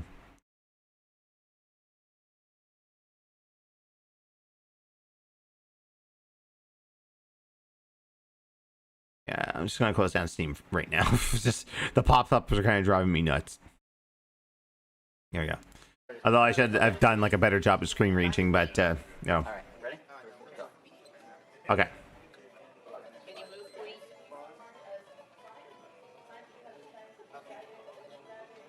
So he starts him off at level 6. So yeah, like all off to one side. And Snood was screaming. Shout out Snood. But Snood was screaming, no, that's not what you do. You do it in the middle and have like a little bit of 2 space there so you have more to work with. I'm like, really? Because full disclosure, hands up, this is how I usually play Tetris. Is I don't go for the middle. I go for the like one on the side. But he's kind of screwing himself right here. He hasn't even gotten a single line. Yes, yes, yes. Oh God, I think that's like one of the what did they call the volunteers at SGC?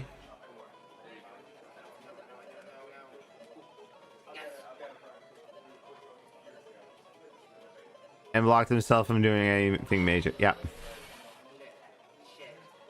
Done. It's over. It's done. I never got a long piece. I never got a long one. I got screwed. Compose yourself. You got several long pieces. That's it. Yeah, fine. I never got a long piece. Ooh. Okay, everyone. Oh no. Oh no.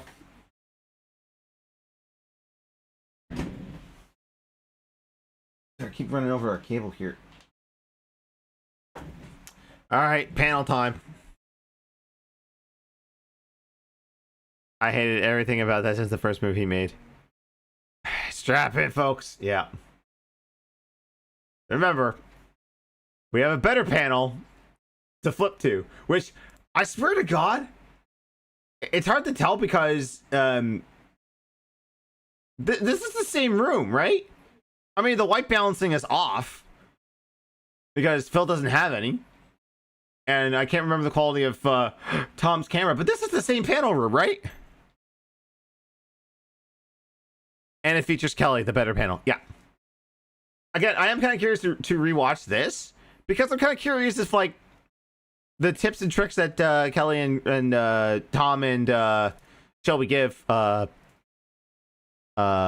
pertinent today. Hey, there's me. Oh, right! You're there! You're there! You put your picture there. There you go. All right, the Darksydephil panel that he begged and cajoled and pleaded and cried to to Stuttering Craig to make him a featured guest, with no fanfare or placement anywhere whatsoever. You think you still have it? Nice. All right. So what the fuck is this panel about? Failures on YouTube and you, partners in freedom. Welcome. Thank you for attending the Darksydephil Gaming on the Web panel. I am Phil Burnell, aka Darksydephil. Also goes by DSP for short. On YouTube, on Twitch TV. Yeah, we know. Like, I hate how he always has to explain stuff like, I am Philip Burnell, also known as Darksydephil, or DSP for short. And yes, everyone knows who you are. In 3 years' time, people will really know who you are. Because May 1st burst. And in many other hating circles, I guess you could say. So we're going to talk to you about a few things. I'm going to explain very briefly.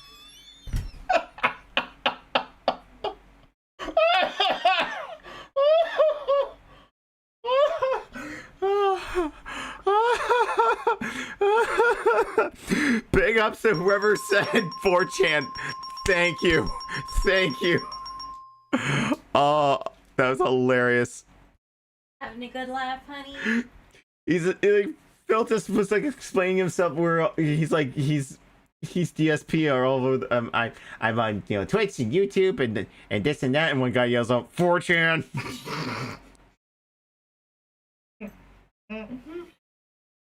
Oh yeah, this is no longer on his King of Hate vlogs. This is on his DSP React channel.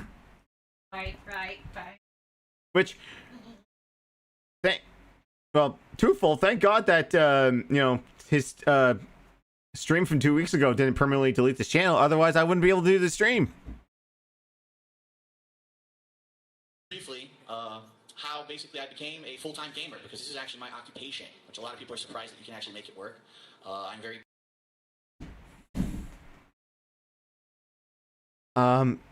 Phil, you do realize you're at a convention hosted and starring a website called screwattack.com. Oh.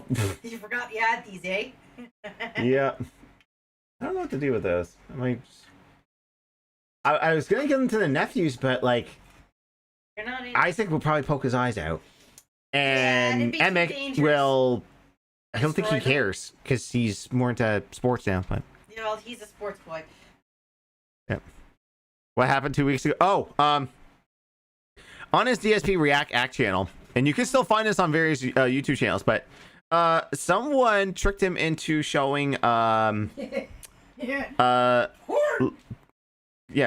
Ladyboy corn, with chat messages of Derek, pictures of Derek. And one of the ladyboys had an Argentinian flag, because that's a meme that you can use. You can put your VPN to Argentina, and you can buy and gift memberships on the penny to people. So yeah, that was up there for a second, which a lot of people were thinking that he did it himself just to stir up drama. Never happened, but yeah. As a convenience store clerk once said, chicks with dicks that put mine to shame. blessed and lucky in that regard that I was able to make it work, as you'll hear during my story.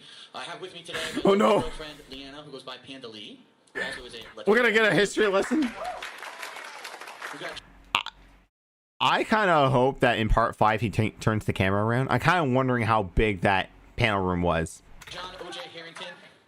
Oh, sorry. Now look what you did. You screwed up. No, that's not right. We have John O.J. Uninterrupted Intro Harrington. There you go.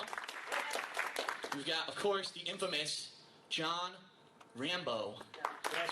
In the end there. That's what I played out.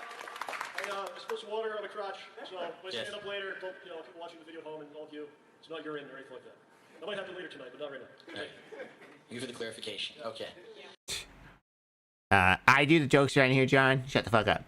I do want to see his audience. Yeah, because, like, there were panels that he did at Too Many Games and at MagFest that he brags and says, oh, standing room only. And people had to sit out in the back there. And then after the panel was done, the camera turned around and there was, like, it was half full. My buddy, compatriot, the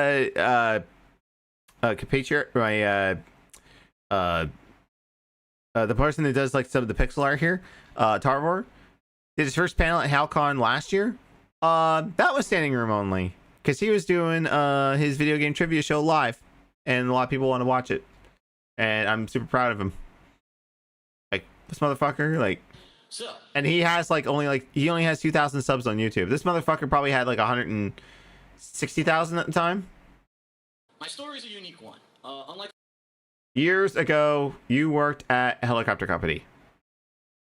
a lot of other people who kind of decided that they wanted to do gaming as a job, I kind of stumbled into it over the course of the past 4 or 5 years. And I really think that my story is interesting in the regards of the way that this came about. So let me give you a little. I don't know.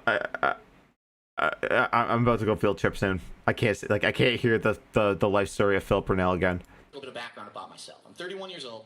I grew up in the 1980s and 90s when gaming was hot. You had the NES, the Super NES, the Genesis. And, you know, it was a critical part of culture at the time if you were a kid, that you were into Nintendo, you were into going to arcades and playing games. And over the course of my childhood, I got really hooked on Street Fighter. And I went to the local arcade. It was my favorite every weekend. I would go over there, put my quarter up, and play. And eventually I got really good at it to the point where I started traveling the country to actually play in tournaments. So you may ask some people, you know, in the fighting game scene about me, and they'll be like, oh yeah, that asshole, I remember him. He was a real dick. Still is.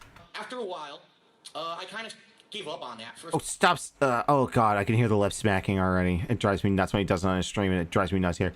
What WC, 160K at the time? Nah, he had maybe 60K. Well, I remember when the incident happened, he was around, and this is only like 3 years away from the incident, he was around 180K. I think he's got like 211 right now, but to be honest, those are mostly like sock accounts of trolls that try to go in there and fuck with them.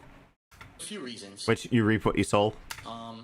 First of all, it's very expensive to be traveling the country constantly to be playing in these tournaments. All you do is you sit there and you wait all day, and then you play like 3 matches. So I've been to Las Vegas about 5 times. I've never seen the Strip. Oh my God, you're telling the Las Vegas stuff now? Oh my God. He mentioned this like 2 nights ago on stream. How he was incredibly stupid that he did not visit the Strip when he was at EVO.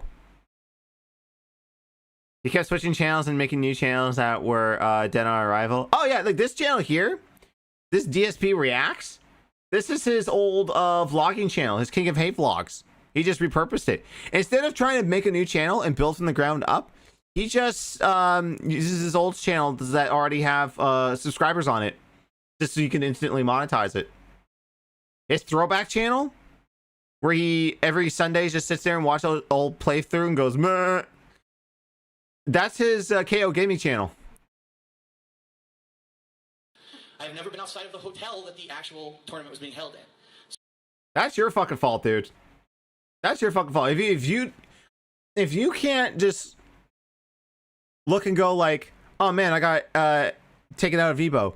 Oh my God, look at the other. Instead of like sulking in your fucking hotel room, you'll go to like panels or go look at like the local tournaments or the local stuff. There's so most people don't know that outside of like the main, like the top 8 and the main stuff, there is so much to do at Evo. It's crazy. And you're telling me that you like, if you don't want to go to all that stuff, that you don't want to look up your phone or look up on a laptop and go like, oh, I'm only like X amount of blocks away from this arcade, or I'm X amount from this hotel or this restaurant. Yeah, if I was in Vegas, I would go to that heart. Like, I'm not going now because like it literally will give me a heart attack if I eat anything from that restaurant. But you know that heart attack restaurant that they have where the nurses are in gowns and you get spanked if you can't finish your meal, and then like they bring you like, you know, wine in an IV bag, or they bring you your drink in a syringe. You gotta do it in one shot. Like, that would be fun to do that. Or I would love to go to, I don't know the name of the exact hotel, but it's what Biff Tannen's Pleasure Palace was in Back to the Future 2. Like, I would love to go on that. Like, sightseeing, like, come on, you gotta go down the Vegas Strip. No, it's just like, I did win. I just gotta go. This year there's a cosplay convention at Evo. Really? Woody says he's been to Vegas. Cool. I want to go. My mother got married in Vegas. And she went to like the pinball museum. And I was super jelly. I was like, the pinball museum? Yeah, I want to go there. Play pinballs all day, like the old like 1940s. They had mechanical parts and shit. That sounds like fun. But he said they went to the Heart Attack restaurant. She said it was a good time. So when you think about that, you're like, wow, really? Yeah, it's that much of a time waster. And after spending thousands of dollars on it, years traveling the country, I said, it's time for a change. Let's do something different.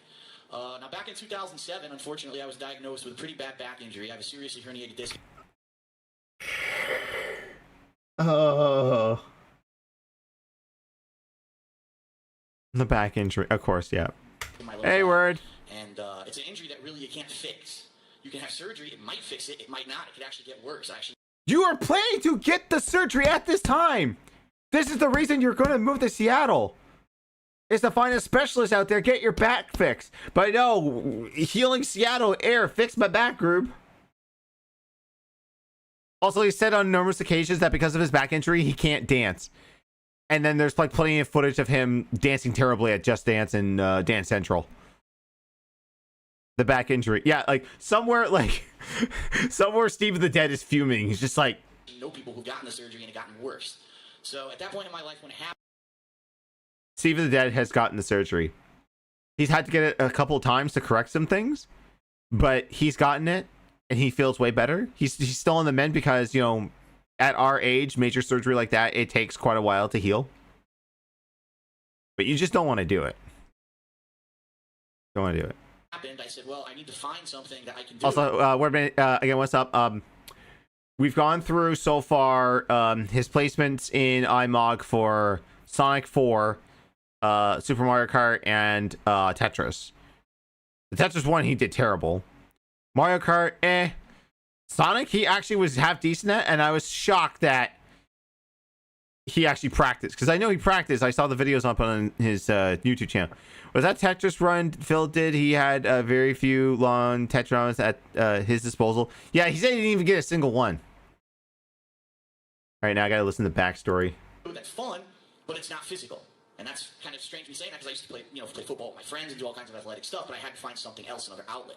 And so I said, you know what? All these past years I've been traveling playing Street Fighter, going nuts playing Street Fighter. I missed out on a whole generation of gaming. I never really played any of the games on the PlayStation 2 or the Xbox. And I mean the first Xbox, not Xbox One, by the way. I missed out on all that, and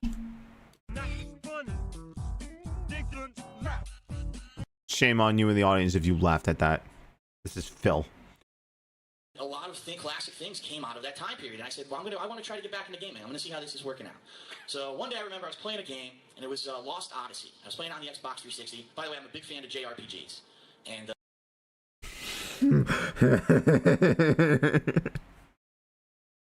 then why won't you go back to Rebirth? Why won't you go back to Sea of Stars?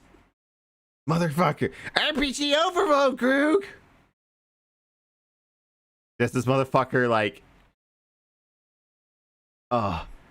played like a dragon. Infinite wealth. Nobody asked for it. Nobody wanted it. Sea of Stars is fucking amazing. Yes, I love Sea of Stars. Like, I got freaking emotional over Sea of Stars. And people who played Sea of Stars... you know. And how many did you rage quit?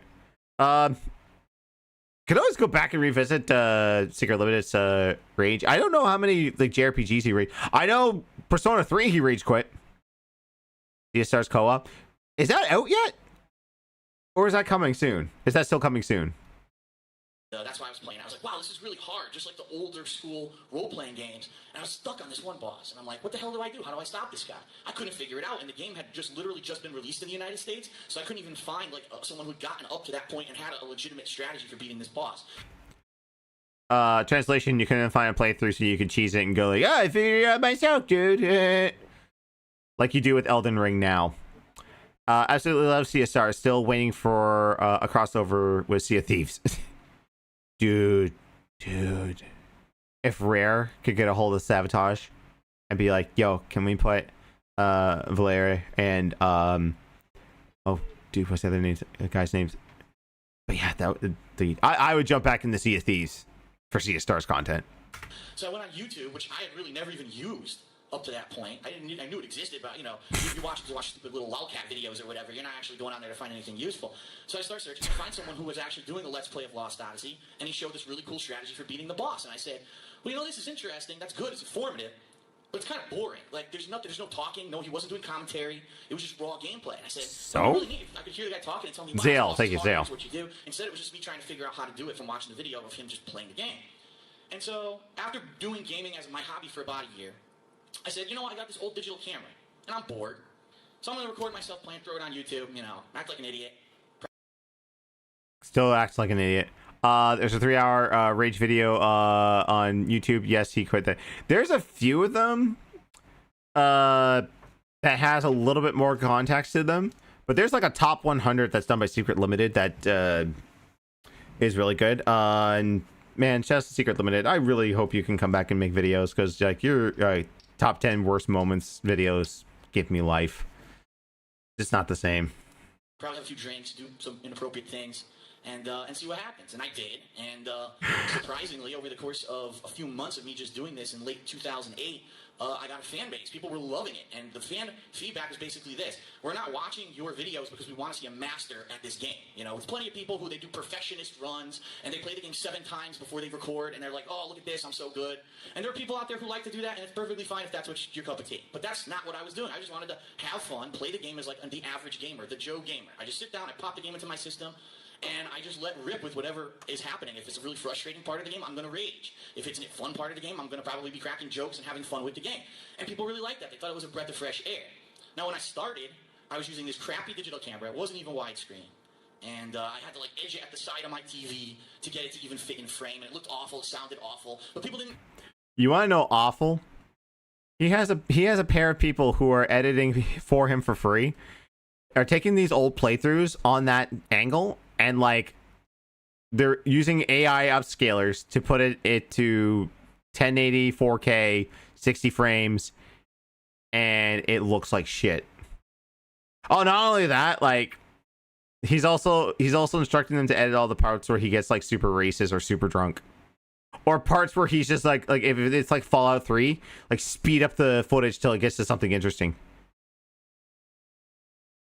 I feel you he quit Super Mario Brothers Wonder, for fuck's sake. Yeah, he didn't even finish the final like technically, Sam, he did beat Mario Wonder, but he didn't do the ultra hard level at the end where it's like the gauntlet with the badges and all that. Shit took me 30 minutes to do. I thought it was gonna take me an entire stream. I was just like, oh shit, I'm done. People didn't care about the quality of the... I'm actually thinking of his most infamous one in the last couple years was Kirby and the Forgotten Land. He rage quit the final optional boss. Did we expect him to? Well, it was a very low supported stream. Not a whole lot of people gave him money. So low money equals no fun. If people aren't paying him money to play the game, he's not having fun. Like right now, he's playing Stardew, and he doesn't know how to play the game. So he has his fans donate money to tell him what to do and stuff. And there's some people that really like it, and they're just like, ugh. Yeah, he's also holding the game hostage. He's like, as soon as like support dries up for this game, it's gone. Like, if you don't give me money to play this game, fuck you. The video, visual, or anything like that. They thought that the videos were genuinely entertaining. And that's what my kind of goal is, to genuinely entertain you with my videos, not to, again, be a pro-level gamer at anything that I'm doing. Yet you whine and cry when you can't win. It's evidence, but if you ever watch... don't directly watch his stream. Go watch a restream. Go like watch Rawphil, or let's say WPIG or Detractor Beam or someone. Or Piece of Peace is a good one. However, I would word of caution for language and stuff like that.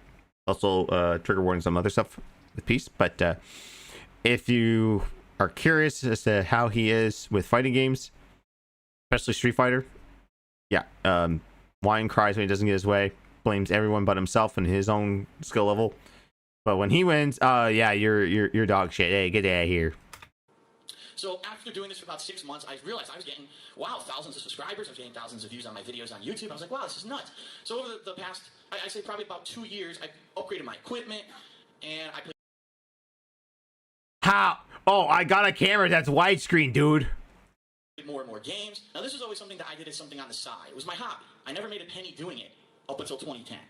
And then in 2010, unfortunately, my full-time job of 5 years decided to lay me off out of the blue. It wasn't like, oh, I knew there was trouble brewing. People were like, there was rumblings that, you know, they don't like my performance. Literally 2 months before they laid me off, they gave me a commendation.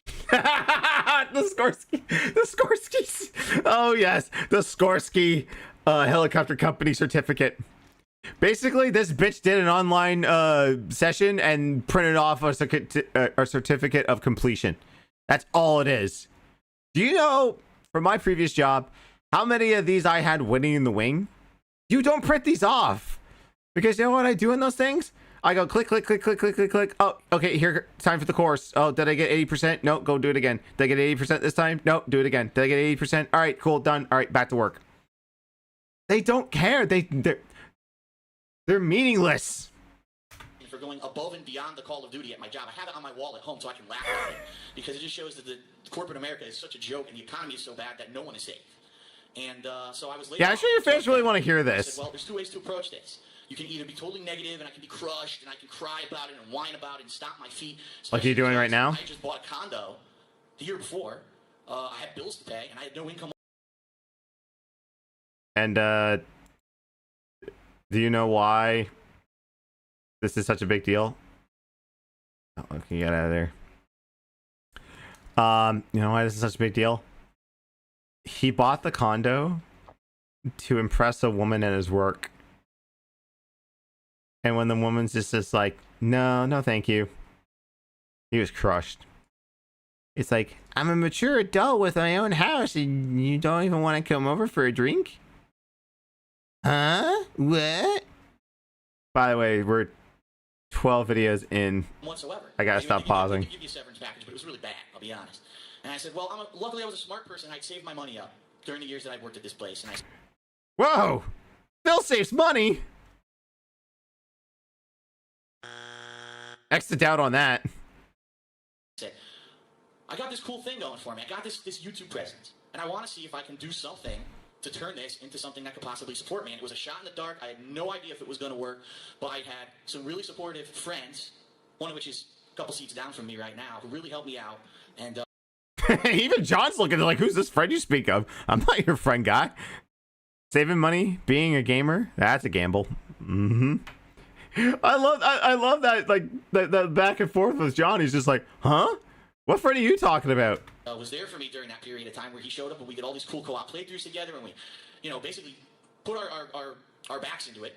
And I got partnered with Machinima come early 2011.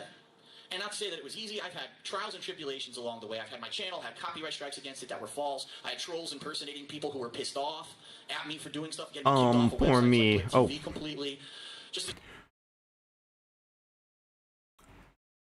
You're blaming the trolls for the Blip TV.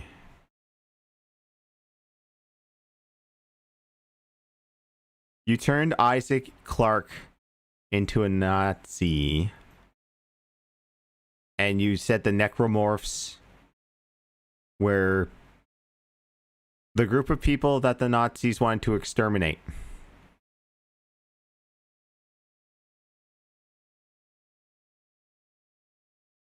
Yeah, your trolls had nothing to do with you getting kicked off Blip TV. Blip TV kicked your ass off because you were problematic.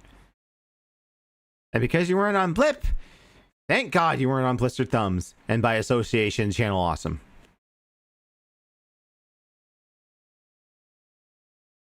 God, I still have that in my head of there's enough green screen footage of Phil floating around the internet.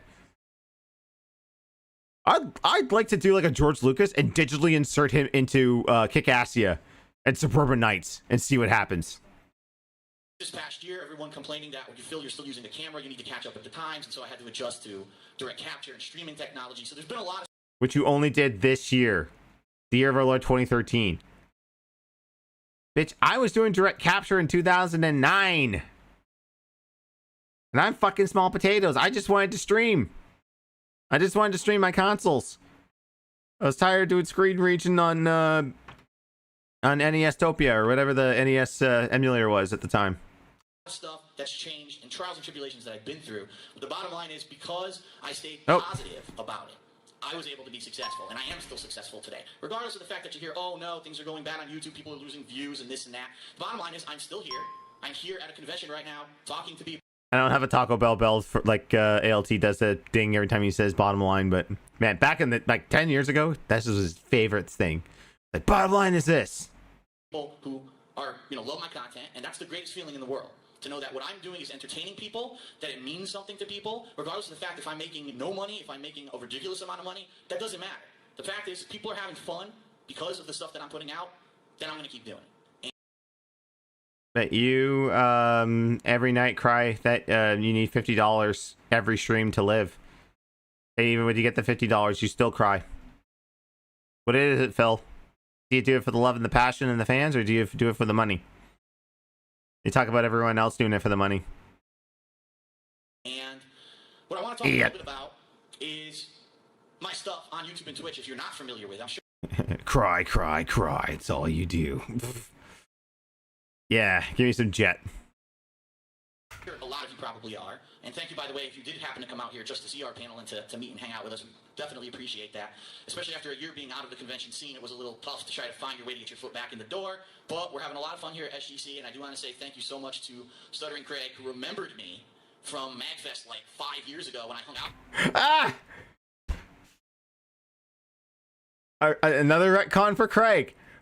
Craig, when he announced that Darksydephil was going to be on, it's like, I don't know the guy. It's like, I just, like, hang on. I need to get this going when I'm ready. But where's I have it here. But like Craig, he's just saying like, it's like it's like I don't know Darksydephil. It's like, but he's like, he remembers you from the first MagFest, one of the first MagFests. Why the fuck you lying? Am I calling Craig a liar? I'm calling Craig a liar. I'm calling Craig a big poopy pants liar. You can tell when he stares at the camera and does that shit-eating grin. Oh, Jesus. Woody is to subscribe. Thank you, Woody. Appreciate you. How are you not subscribed already? My alert box is... Okay. And then YouTube. Yay! With him a bit. I was actually on Team Screw Attack when we had a Call of Duty Modern Warfare tournament, and we got second place. So he remembered me from that. He was like, wow, you're a content producer now? That's awesome. And he invited us out. So special thanks to everyone at Screw Attack, especially Stuttering Craig, for having us out. But anyway, I want to give you kind of the state of all of our content and what to expect in the coming months. First of all, here's my hideous-looking new YouTube One channel layout. If anyone later, I can't even put a featured video that I want on here. It just kind of picks it for you. But this I'm pretty sure back then you could pick a featured video. It's only 10 years ago, my dude. All right, I'm bored. I need to watch a good panel. So, ladies and gentlemen, it is Tom the Iron Man, K101, and Rukro, aka Tom, Kelly, and Shelby, streaming on a budget from that same SGC, from that same convention floor. Ironwood! Whoa! All right. Streaming on a budget, or... If we ever see Woody in real life, I would like to see you two do the fusion dance. Oh, Jesus Christ. Fusion! Aww, Kelly wants you to do the fusion dance with Tom. Yes, it is. Okay. So this is going to be kind of like in grade school where the teacher would need someone to run the projector. Do we have a volunteer?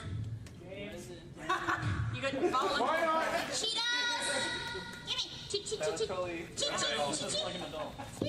Cheetos. Hey! So That's Epic Game it's a Music. two-step program, and then I'm actually going to have to come over for the third part. Just grabbing your bag behind I like you. how it's a two-step and make You it met a them all IRL. So, Yeah, We're having a I wish I could. three-parter. Kind of. Or is this when you just, have a real quick explosion and then you need about an hour? So, minute man. Quick fact, ducks have 9 inches. Whoa! Should I be watching this on YouTube? I don't know. For Kelly. Shelby, please. Exploding corkscrew penises. How do you know this? How do, Shelby? How do? Well, there's this video online, you see. did you do something bad in Disneyland? No.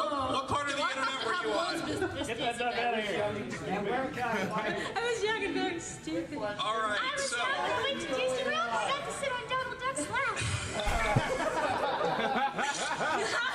Welcome to SGC, everybody. And this panel's already off the rails. I love it.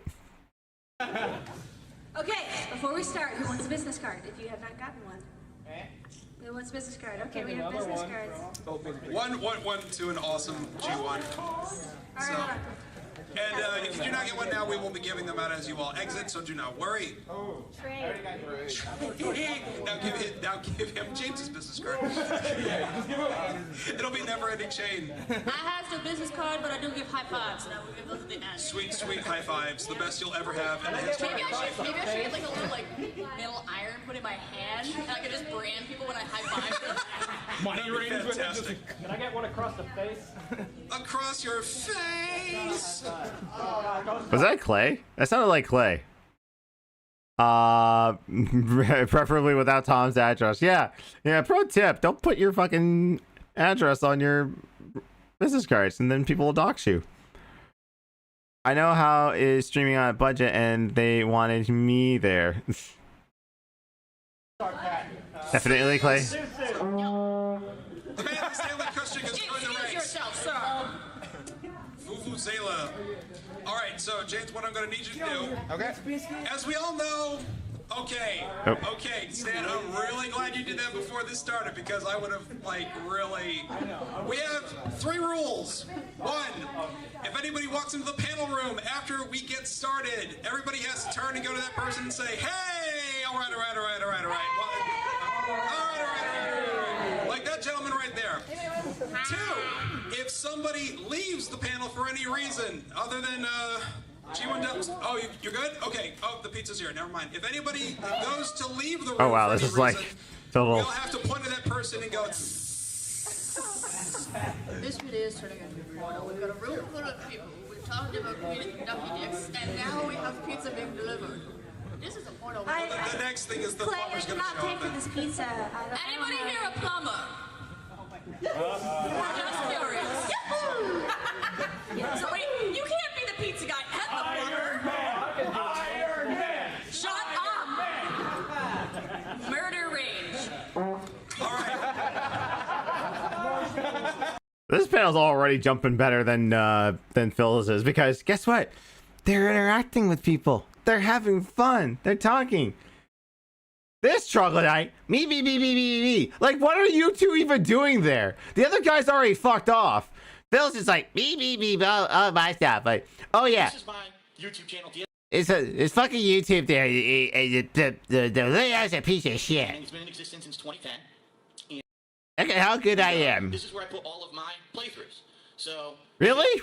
I like to see people play games because they want to have fun or because they just want to kind of give you their honest reactions. This is your place to go. And I do all kinds of stuff. Look, the feature stuff right now was me actually practicing for the Ironman of Gaming competition, which was probably a complete waste of time because I did so horrible Tetris today. But we're not going to talk about why I didn't get any long blocks because it's a bunch of shit. But anyway, Going 1.5. capture, direct capture footage now. I've actually adopted this year from going from a digital camera to direct capture footage. If you're wondering why. Yeah, thanks, Johnny Rambo, because I couldn't have done it without you. Literally could have done it without you. It looks so crisp and it doesn't kind of have that kind of. Well, it looks a little weird because I used to use a camera. But yeah, this is where primarily I make my living. I mean, this is my lifeblood right here. This is the channel that has kind of sustained me since 2010. Now I have another channel. If you could please click to the upper left there, sir. The upper left. That. Oh, furthest left. There you go. Come on. Oh. So he's got the same thing that James is doing for Tom right now. So was this just kind of a thing of that room where it was like, hey, yeah, this room's kind of fucked up where we put the projector and where you connect into it. So you're not going to have full control over everything. That's kind of a design flaw. I will throw marshmallows at you. And that's our good friend, G1, the Captain Sano, John Luke, as you might remember, was me. Damn. And the third rule is if somebody comes in and they're going across the front of the room and they're going to cross the camera, you all need to go and go, stop! Stop! In the name of love! Because I absolutely hate people that do that to me. So, they're not doing it in our panel. So, James, what I'm going to need you to do is go ahead and open up PowerPoint. There's one right on the desktop right there. And as we all know, power corrupts and PowerPoint corrupts absolutely. So we're going to minimize our time in it. Where's this at? It should be. Hey, you in the back. Streaming on budget. Keep it up. I know. Keep it up. If someone could answer this for me, does I don't see her online a whole lot, but it's just like does Shelby still stream or do YouTube or anything? Because I know Kelly streams occasionally. Right now she's playing through Elden Ring, and Tom, I know he's trying to work his way back into getting into streaming. Not really. Oh, that sucks. Because I know she was really big into that. Yeah, so I know Kelly does stream quite a little bit. Tom, not so much anymore, but he did have I think his most recent stream he did. He was trying to, like, you know, speed run Super Metroid. I haven't seen anything lately. Okay.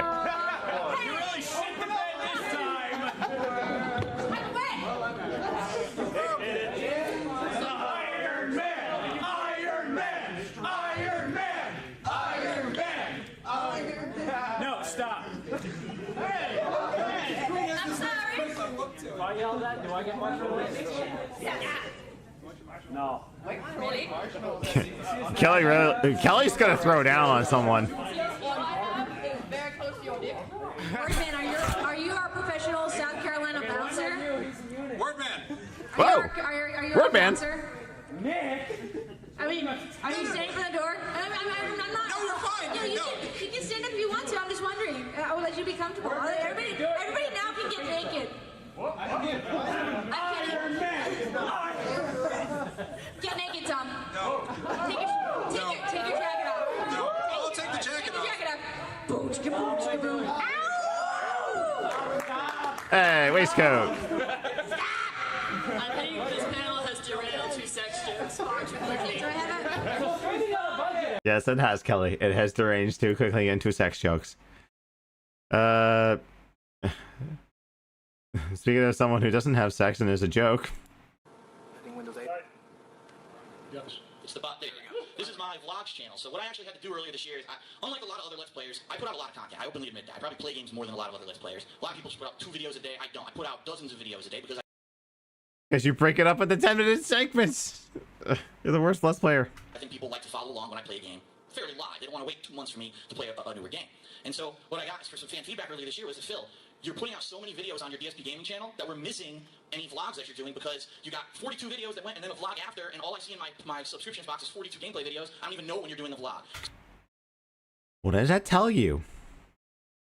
Ease the fuck up on gameplay. And yeah, like then people won't miss your important stuff. I don't know if 2013 was like the trend of like Let's Players putting out longer videos or whatnot, but like he was still stuck in 2008 where it's just like, nope, 10-minute videos, that's all they'll allow. So I listened to the fan feedback, and earlier this year I separated my vlogs from my main YouTube channel, and I put it over here on the King of Hate vlogs. As you can see, here's already some SGC vlogs from last night when we arrived. I filmed a whole bunch of them today, including we're filming right now. So definitely, you know, if you want to follow us when we go to conventions, when we do this kind of stuff, check that out. That's going to be your go-to place. In addition, I do game reviews, reaction vlog videos. I did some E3 coverage earlier. Just this week we had the Xbox One big backtrack. Crazy change of their decision for what they're going to do with that console. I did a live reactions video to that as well. People really seem to enjoy it. Now, one of the new things I've been doing this year, completely different from my old philosophy. Are they ever going to talk? Streaming over on Twitch TV. So we can actually go all the way to the right there. Oh, he's handsome. All right, so this is my Twitch TV channel, where in just 3 months of streaming, okay, I've got almost 10,000 followers and over 1 million views. I don't know much about Twitch, okay, I really don't, but from what everyone tells me, that's like great. For someone who never did live streaming before, for someone who isn't like the typical live streamer, you don't see me out here playing League of Legends or any of those games that are so big on Twitch. I'm basically doing gameplay playthroughs on Twitch and getting a lot of attention. And so I do. Yeah, so back in the day, he would stream his recordings on Twitch wouldn't chat with anyone, wouldn't interact with anyone, just basically pretending like nobody was there. I think this is going to be roughly around the time where Twitch admins are going to be like, hey, lower your bit rate. It's too high. We don't allow for that. And he's like, well, how come this guy can do it? It's just like, no, this guy doesn't do it. You have to be at 35 kilobytes or 3,500 kilobytes per second to do 720 60. And he's so misinformed about current Twitch now. He still thinks that like you can't stream 1080 60. You can stream 1080 60 fine. 6,000. Like, some people are giving me inconsistent numbers. I use 6,000, and that's fine with very little, if not any, artifacting. But my God, like, he still thinks it's like, oh, I can't even do that. Like, no, you can. You're just stupid. Look how bored Panda Lee is. She's just like, Hungy, can I talk? And Jonathan's like, what the fuck am I doing here? This is like a year and a half before like the big breakup too. Not with Panda Lee, with John Rambo. He still uses Windows 8, right? Yeah, on his streaming PC, he uses Windows 8. That's why he can't use... Oh God, I can't show it. Oh, okay, you can see a little bit of it. The Stream Deck. Can't use Stream Deck on Windows 8, according to him. Have moved over to Twitch and you started watching my content on there. Unlike a lot of other streamers, though, I don't archive my gameplay on Twitch. I actually capture it and I upload it to the YouTube channel because I actually do make significantly more money off of the YouTube channel than I do when people watch on Twitch. This, quite honestly, is more fan service than anything else. People have always asked me to do it. People have said they love the interactivity of streams on Twitch, where you have the stream chat and you can actually, interact during the playthroughs. It's allowed me to do things like go back to Dark Souls, which I never thought I would do because of that. Dark Souls. I love it. I think this is the future. If you really want my honest opinion, the people who work at Twitch are great. Unlike YouTube, they actually respond to your emails. Oh, how the turntable when it's like, oh God, how long has it been since he got his partnership canceled? So he's not banned on Twitch. He just lost his partnership. He couldn't make money because of, in his words, hateful slurs. He violated that, and then he said, "Fuck Twitch. I'm professional. I'll never go back to them again." YouTube is my home. It's pretty crazy that the mindset of this company is so different from Google and YouTube, where Google just says, well, we're the biggest video provider. It was an event yet to... We ignore you. These guys instantly respond and help. So I've had nothing but positivity since I started on Twitch, really enjoying my experience, and I do daily now live stream anything that I play, and then I archive it and overnight usually upload it to YouTube. So that's kind of my strategy for this year. Now the cool thing is, because I now have this and I do direct capture, I have some new content that's been coming out this year. If you guys have noticed it or not, I've got a new podcast called Hate Live, which I try to do every Thursday, but it's probably only going to be once or twice a month now that I'm thinking about it, especially like right now. Obviously I couldn't do one this week. I was on the way to SGC. But it's cool because now I get to talk about gaming news. I talk about my personal experiences of gaming back in the day when I was a younger person and what it was like growing up in arcades with this arcade and fighting and culture during the time. Oh my God. The Super NES versus the Genesis, and the Genesis does what Nintendo don't, and all the crazy stuff that happened during that time. That's the cool kind of stuff that I get to do on the podcast that I never had time to do before. He's just like originally like, oh God, what am I doing? Rather than worrying about playing every single game, rushing and playing games I don't want to play just because people are requesting it. It's about me playing games that I enjoy, and then subsequently people enjoying the content.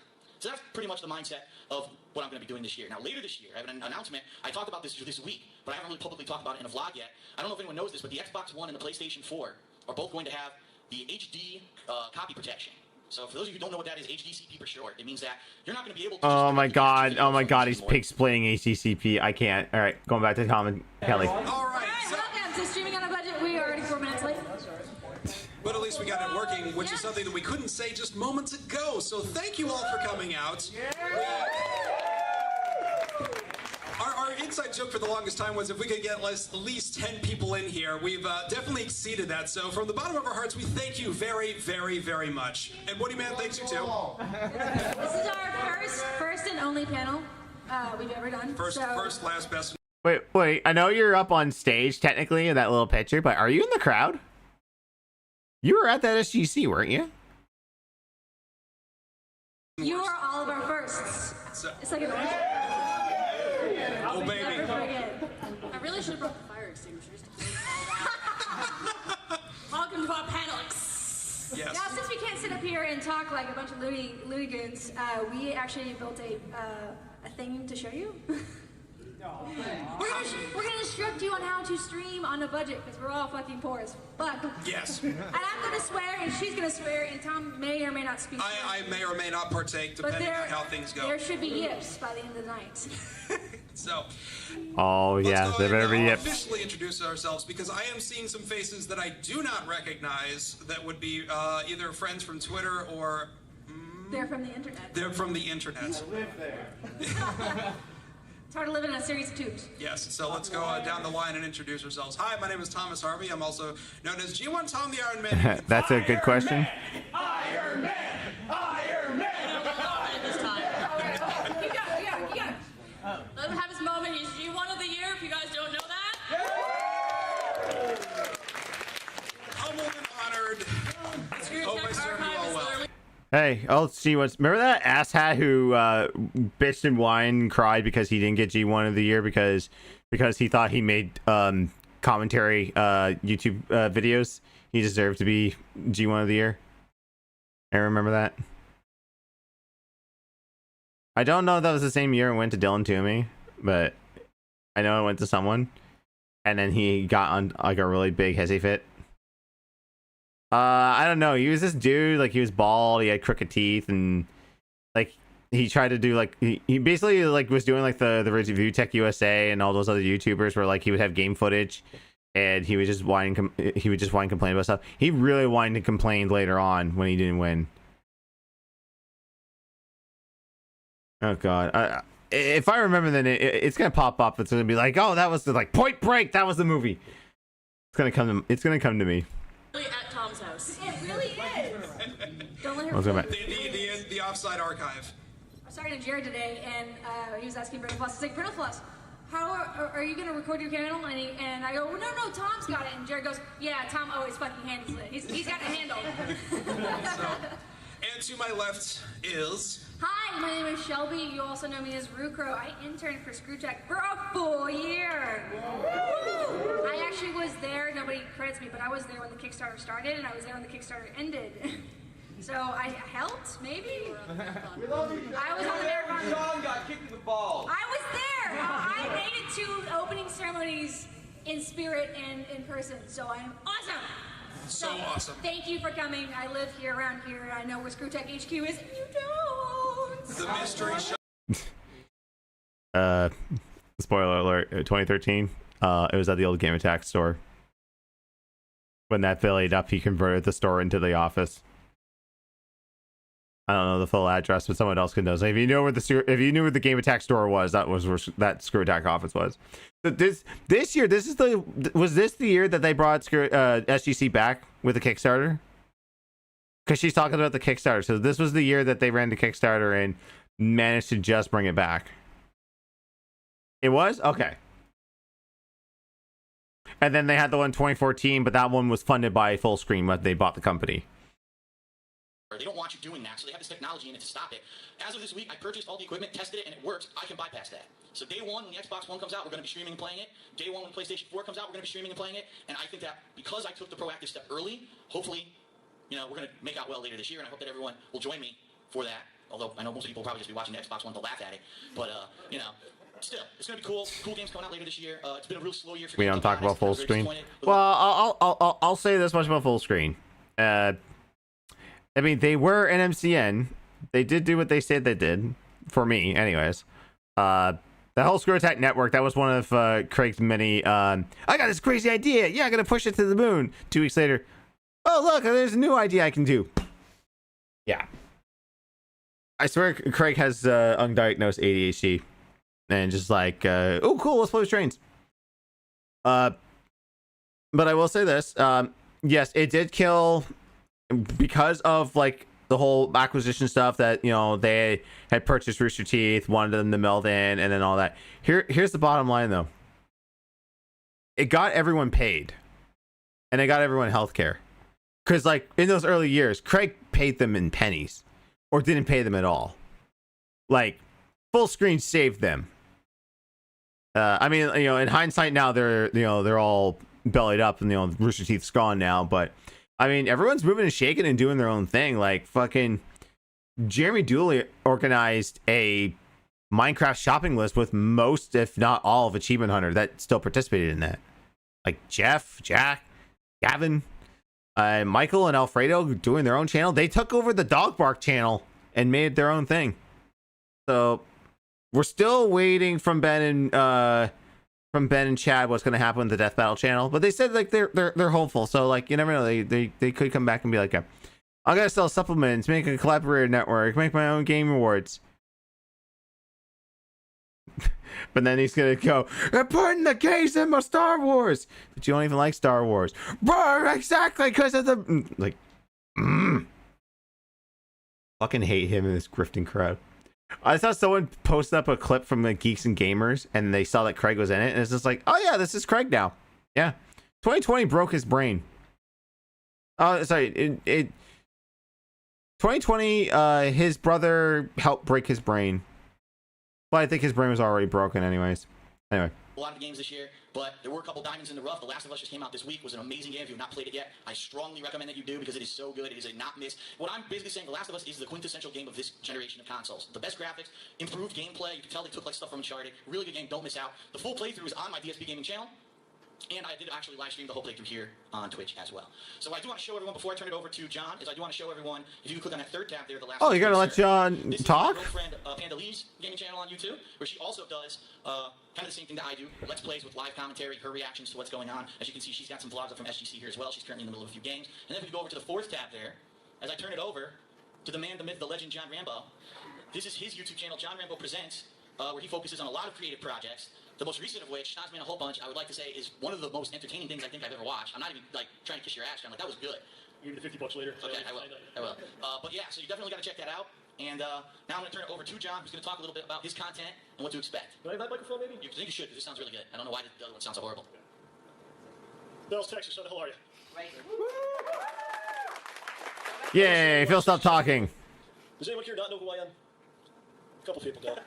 Well, if you don't know, you're about to find out. Let's put your seatbelts on. My name's John. I'm a person to blame for SteveBolsey.com. And John Represents on YouTube. It's my fault. It doesn't exist. And what I like to do over there, our main... Sorry, John, don't care. Although it is a t-shirt which you can purchase right now at this... but it's a slogan that is taking goals. So I said, who should we bring in? I was thinking Superman would probably be the best bet. Right? Superman, a little busy right now. He's got a movie out. A little busy right now. And a lot of the other heroes running around. So we had to settle on somebody. Ladies and gentlemen, all the way from the great city of Stamford, Connecticut, please welcome Hole Punch. Oh, the guy left to do his thing. Okay, yeah, we're gonna skip most of this because this is. I want nothing more than to corral evil into the barn. More, my computer, my roommate, violence, which includes the flooding of a restaurant and the presence of the innocent with sweet. I think this is just one of their other projects they were working on, but yeah. DSP panel is just self-promotion. Yeah. Honestly, like, except for Q&A, most YouTuber stuff back in the day, these panels were pretty much the same. Like, I remember watching some of the, like, when Super Best Friends started doing, like, their panels at conventions, it was mostly just like, hey, here's what we've done in the past year. And they show the title cards and people with chairs like, yeah, Silent Hill Downpour, woo! And I'm like, all right. And then they would show trailers. It's like, oh yeah, we premiering Crime Time, or oh yeah, this is the next playthrough we're doing, and yeah. And then they'd have their Q&A. Surprisingly enough, I don't think these happen anymore. Like, I don't see many conventions inviting YouTubers out anymore. It's mostly just like, okay, we gotta get the actors and actresses from your favorite cartoons and sci-fi and all that. Like, we're not gonna like spend the money to get, you know, Jacksepticeye out again. Sweet flavor. But I need one more ingredient to make it complete. This isn't...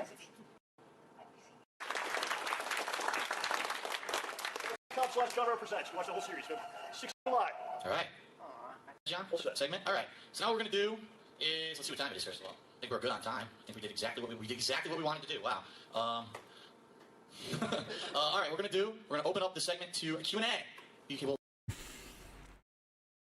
Have you ever punched a bee? No, I've not punched a bee. Here. We have to probably clear out by 6, so I know there might be more questions, but unfortunately those will have to wait. So I guess we'll start with the eager gentleman in the front row who's jumping out of his seat to ask his question. Oh, it's that guy. It's that guy. Oh, no. Oh, no. I don't think I can watch this. Wow. That's enthusiasm. All right, sir. What is your question? Okay, Phil. You've come a very far way. You had an amazing journey, and it's very successful. I want to know how much did you overcome? What obstacles in particular, like, I'm going to mention specific things because it's been pretty crazy. I mean, between people basically impersonating game companies, getting false copyright strikes against me on YouTube to try to get me shut down, people making 2.5-hour hate montages of how I suck at Metal Gear, even though I admitted at the beginning. Hey, Evil AJ! Shout out to Evil AJ for making this how you don't play.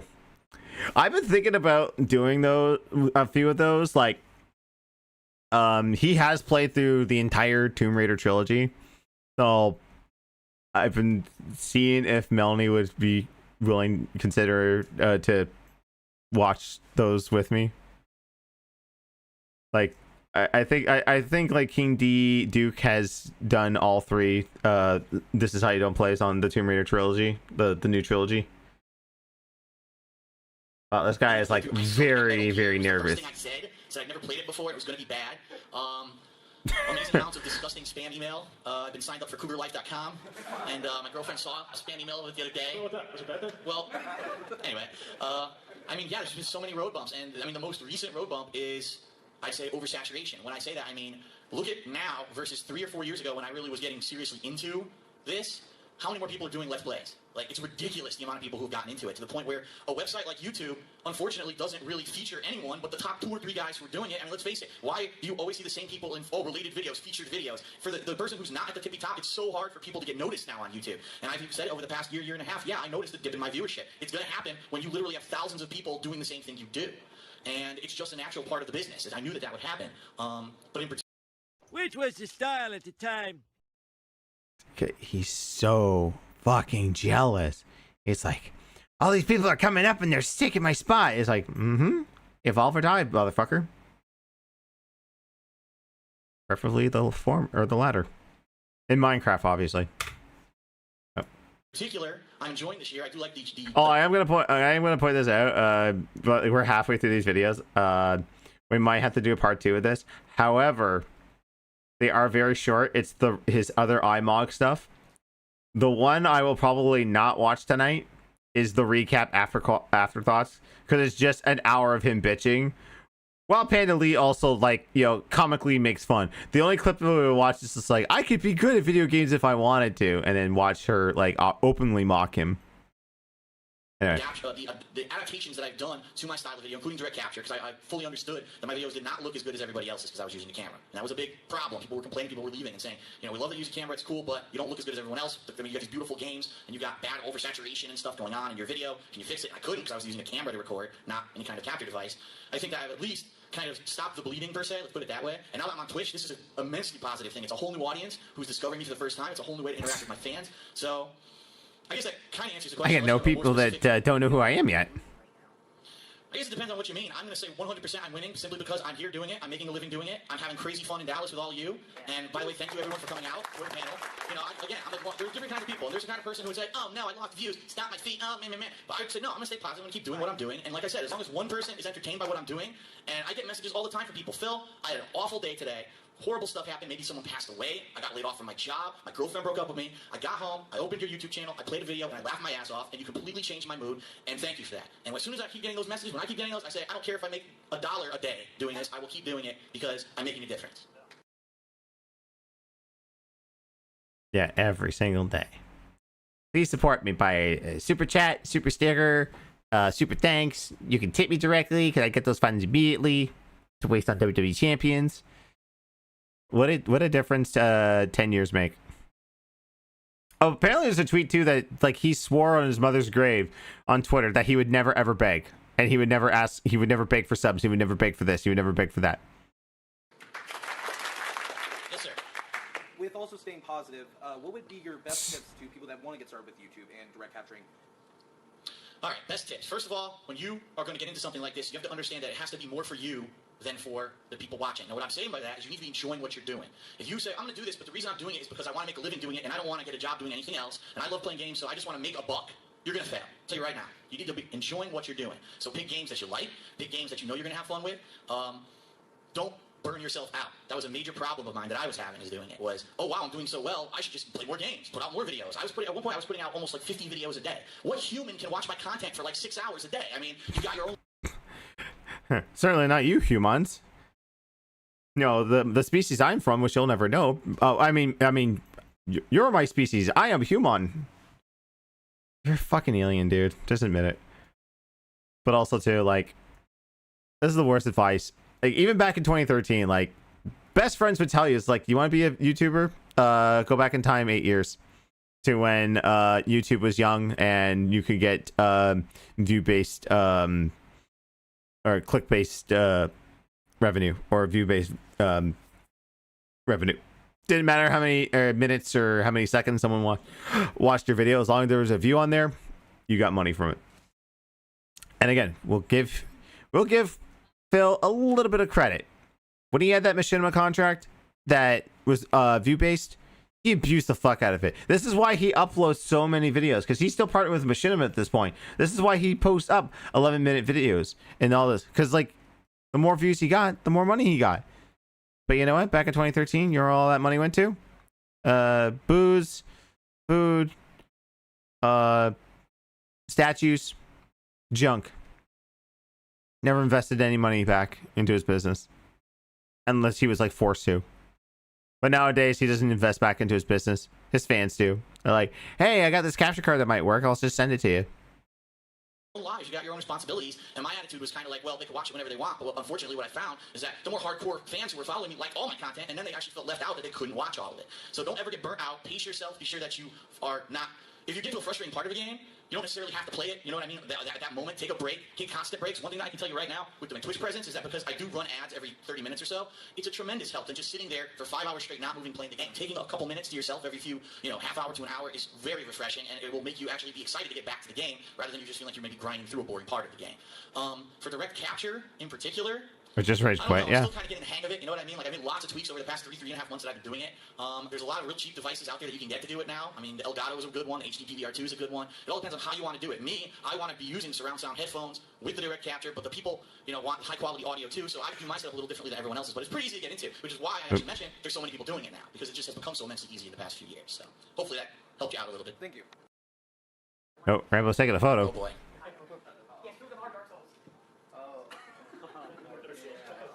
Am I going to get thrown out of the hotel for saying these? What is this? All right. Wow, this is a good one. All right, is this Spider-Man Web of Shadows, or is this? PlayStation 1 Oh my God. So from Spider-Man on the PlayStation 1. Oh come on! You blocked the fucking camera. I couldn't see what was going on. Leave there, instant death. Don't applaud that. All right, I gotta take a break. All right, go back to Tom and Shelby. I'm kidding. Tiller dying breath. Bob Chipman, everybody. Ladies and gentlemen, the movie Bob, please give it up for Bob Chipman. Boo.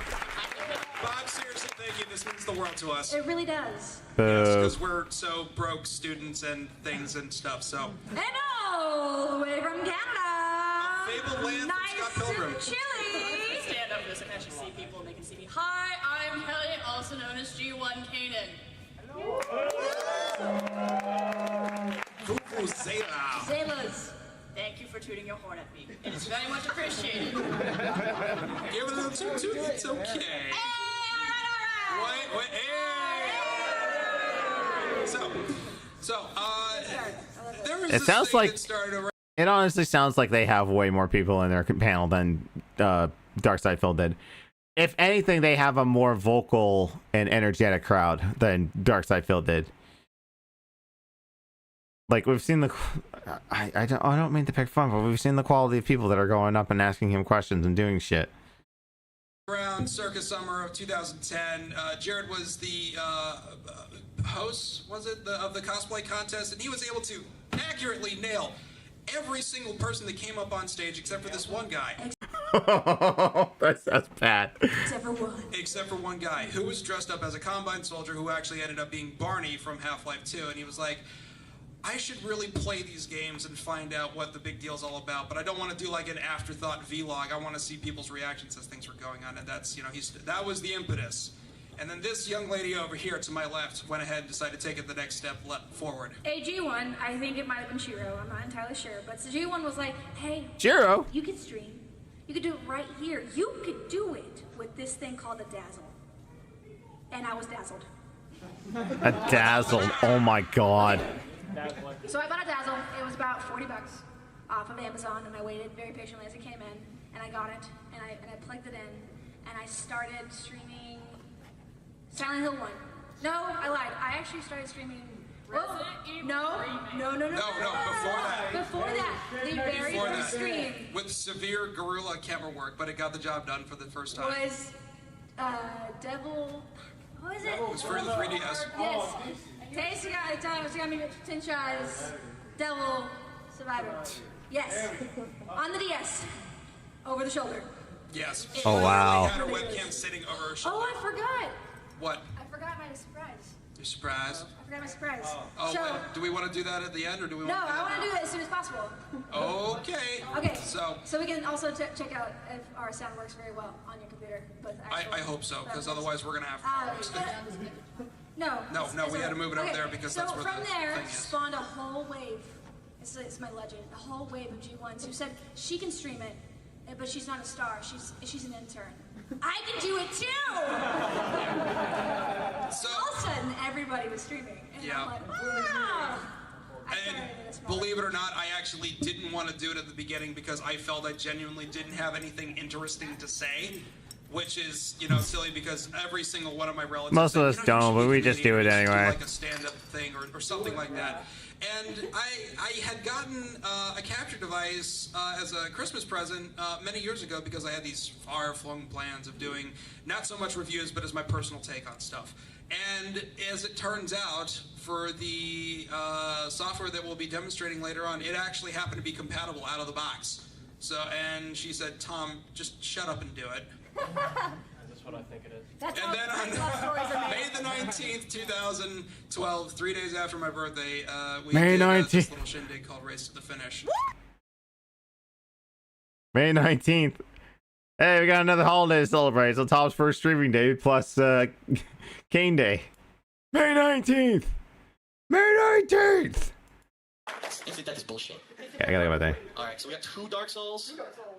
On your first run. That was your first run. Oh, this is a good one. This is good. Okay. So I remember when I said this. So I was actually, I believe, responding to YouTube comments on my videos for my Portal 2 playthrough, which I thought, John and I played it together. We really enjoyed Portal 2. I don't know why the hell they haven't announced Portal 3 yet. But I was reading the comments. Because Valve doesn't make games with 3 in it. It's just the kind of game that people like to see because I was curious. A puzzler, it's probably one of the first puzzle games I ever played. And I said, oh, okay, so I'm playing Portal 2. I want to see if it's any good. And then I look at the YouTube comments. Dark Souls, play Dark Souls. Your mom's Dark Souls, your dad's Dark Souls. Fuck you, play Dark Souls. The Dark Souls trolls. Yeah. Yes. All right, what the hell? Ooh, this is good too. I think you're trying to get to the pro. Okay. He was trying to get uncursed and he had to go to Okay, I remember this. pro would never come. So, I love how the fan is just explaining to him the moment. It's just like, you did the thing, and he's just like, yeah, I remember this. Yeah. Like, that's how gin-brained he is. He doesn't remember half of his shit he posts. how to do it. And keep in mind, this is before I live streamed, so it wasn't like people could immediately respond to me and say, no, this is how you do it, you're just doing it wrong. So of course, instead, I looked like a complete idiot and decided to rage about it. And so I guess I said, oh, equip this, unequip this, run off the secret passage. Oh, you missed it, instant death. Fuck you, literally did it for 4 hours. Fuck you. Alright,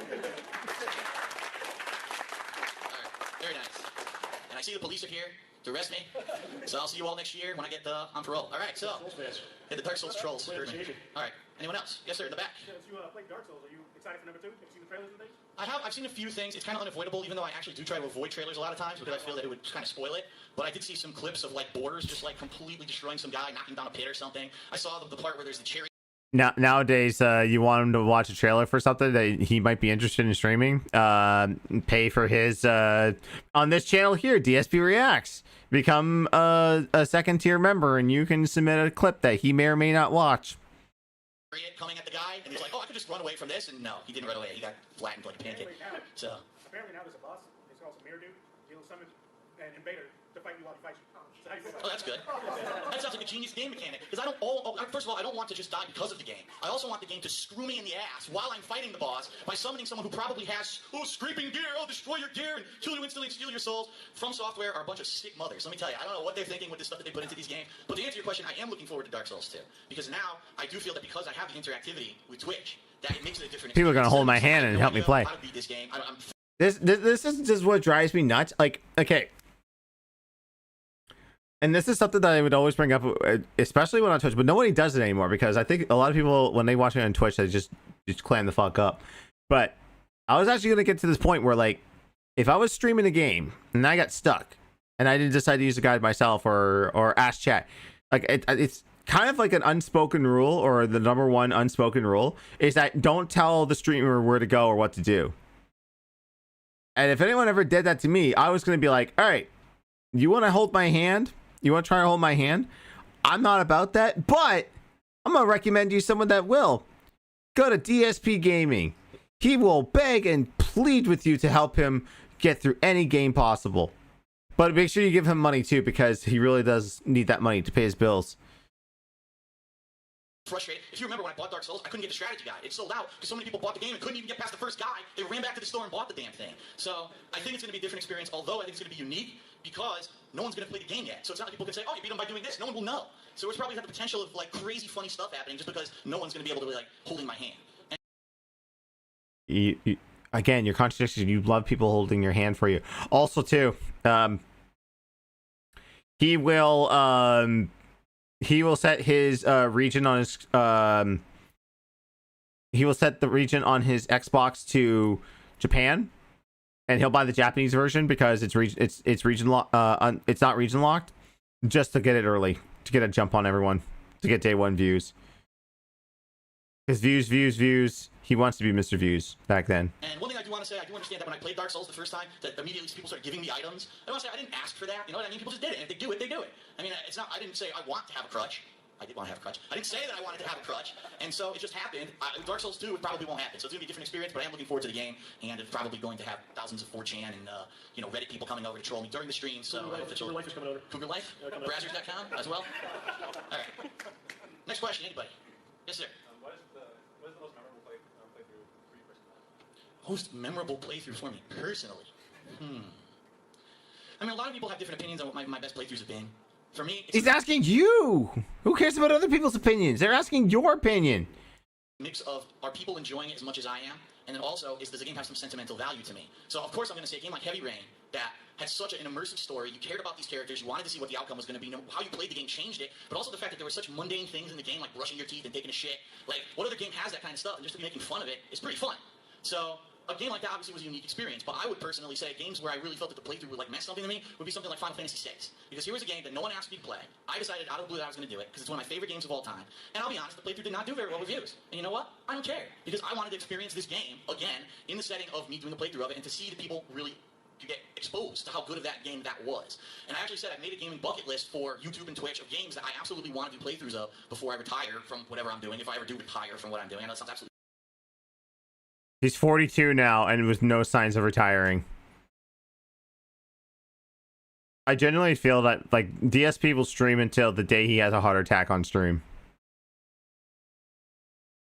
Ridiculous. Retire from making gaming videos, like what the hell? Yeah, I have a pension plan and everything set up, sure. But, classic, amazing games. Like, who wouldn't want to do Super Mario World? You know what I mean? The game that redefined a generation of gaming. I mean, that thing blew it out of the park. A game like A Legend of Zelda: Link to the Past. When I do playthroughs of these games, that's going to really be like, I don't care if people watch. This is a game that I have an emotional tie to because I grew up with this game, and I want to re-experience that. I mean, a lot of these games I haven't played for a hell of a long time, so it's going to be me feeling that nostalgia factor again. So that will eventually be coming up. Earthbound, by the way, is another one. Chrono Trigger is another one, and a lot of people are like, oh, I wonder what the games are. So there's some good stuff that eventually... He would play these again more recently. I think the last 2 years he's played Earthbound, Chrono Trigger, Link to the Past. I think he did a Mario World 1. He scummed the fuck out of Zelda 2, The Adventure Link.